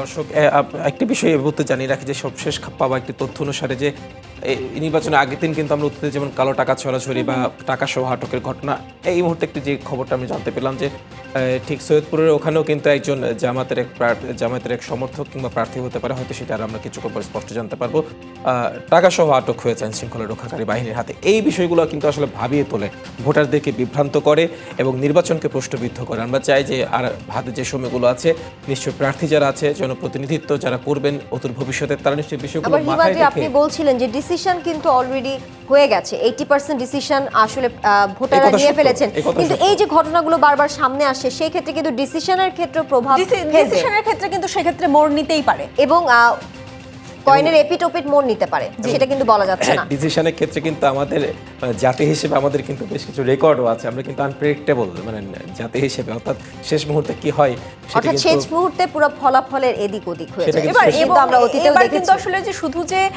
ভোটের ফলাফল বা একটা যে জনপ্রতিনিধি নির্বাচন সেটা কিন্তু না, একই সাথে কিন্তু গণভোটেও একটা আয়োজন হয়েছে এবং শুরুর দিকে আসলে আমরা দেখেছিলাম যে সাধারণের মধ্যে যে গণভোট কি সেটি নিয়ে এক ধরনের শঙ্কা থাকলেও আস্তে আস্তে কিন্তু সাধারণের মধ্যে যে সেই শঙ্কাটা কেটে গিয়েছে। কি মনে করছেন হিমাদ্রি? এই জায়গায় আসলে গণভোট ইস্যুতে কিন্তু এখনো অনেকেই কিন্তু যদিও সরকারের পক্ষ থেকে, অন্তর্বর্তী সরকারের পক্ষ থেকে প্রচারণা চালানো আমরা ব্যাপক হয়েছে এবং প্রচারণা হ্যাঁ দেখেছি, ভোটের হ্যাঁ। পক্ষে প্রচারণা চালিয়েছে, যদিও এখানে একটি প্রশ্ন থেকে যে একটি অন্তর্বর্তী সরকার গণভোট নিয়ে প্রচারণা চালাতে পারে কিন্তু সুনির্দিষ্ট একটি উত্তর নিয়ে প্রচারণা চালাতে পারে কিনা সেটা নিয়ে আসলে প্রশ্ন তৈরি হয়েছিল। এবং নির্বাচন কমিশন কিন্তু সেটি বলেছে যে কেউ আসলে কোনো হ্যাঁ ভোট কিংবা না ভোটের বিষয়ে আসলে কেউ প্রচারণা চালাতে পারবে না, চালালে আসলে এক ধরনের শাস্তির বিধান সর্বোচ্চ রাখা হ্যাঁ হলে কি হয়েছে। হতে পারে, না হলে কি হতে পারে, আমরা হয়তো সরকার পক্ষ থেকে সে বিষয়ে তুলে কিন্তু ধরবো। গ্রামীণ সাইড থেকে কি সেই বিষয়টি প্রচারণা আসলে চলেছে কিনা বা গ্রামীণ যেই কেন্দ্রগুলো আছে সেগুলোতে আসলে কতটা জানতে পেরেছে এই গণভোট সরকারের নিয়ে, মাধ্যমে হয়তো সেগুলোও বা সেটা একটা কিন্তু বিষয় করছে, কিন্তু আছে। কতজন সেটা বুঝতে পেরেছে, গণভোট ইস্যুতে কতজন কনসার্ন, সেটি কিন্তু আসলে প্রশ্ন থেকে যে সব প্রশ্নের আসলে উত্তর মিলবে আগামীকাল, সে পর্যন্ত নিশ্চয়ই আমাদের অপেক্ষা করতে হবে। দর্শক, 18 ঘন্টা উৎসবের ভোট 36 মিনিট কিন্তু এখন অপেক্ষা। হ্যাঁ, সেই তারপরে কিন্তু ধীরে ধীরে কিন্তু সেই সময়টা যত এগিয়ে আসবে তত কিন্তু সেই উৎসবের ঘন্টা এগিয়ে আসবে। দর্শক, আমরা যে কথা বলছিলাম যে বিকেল 4টায় কিন্তু আমরা আবারও যুক্ত হব এই উৎসবের ভোট নিয়ে। চোখ রাখুন ডিবিসির পর্দায়, সাথে থাকুন ডিবিসি নিউজের সঙ্গে।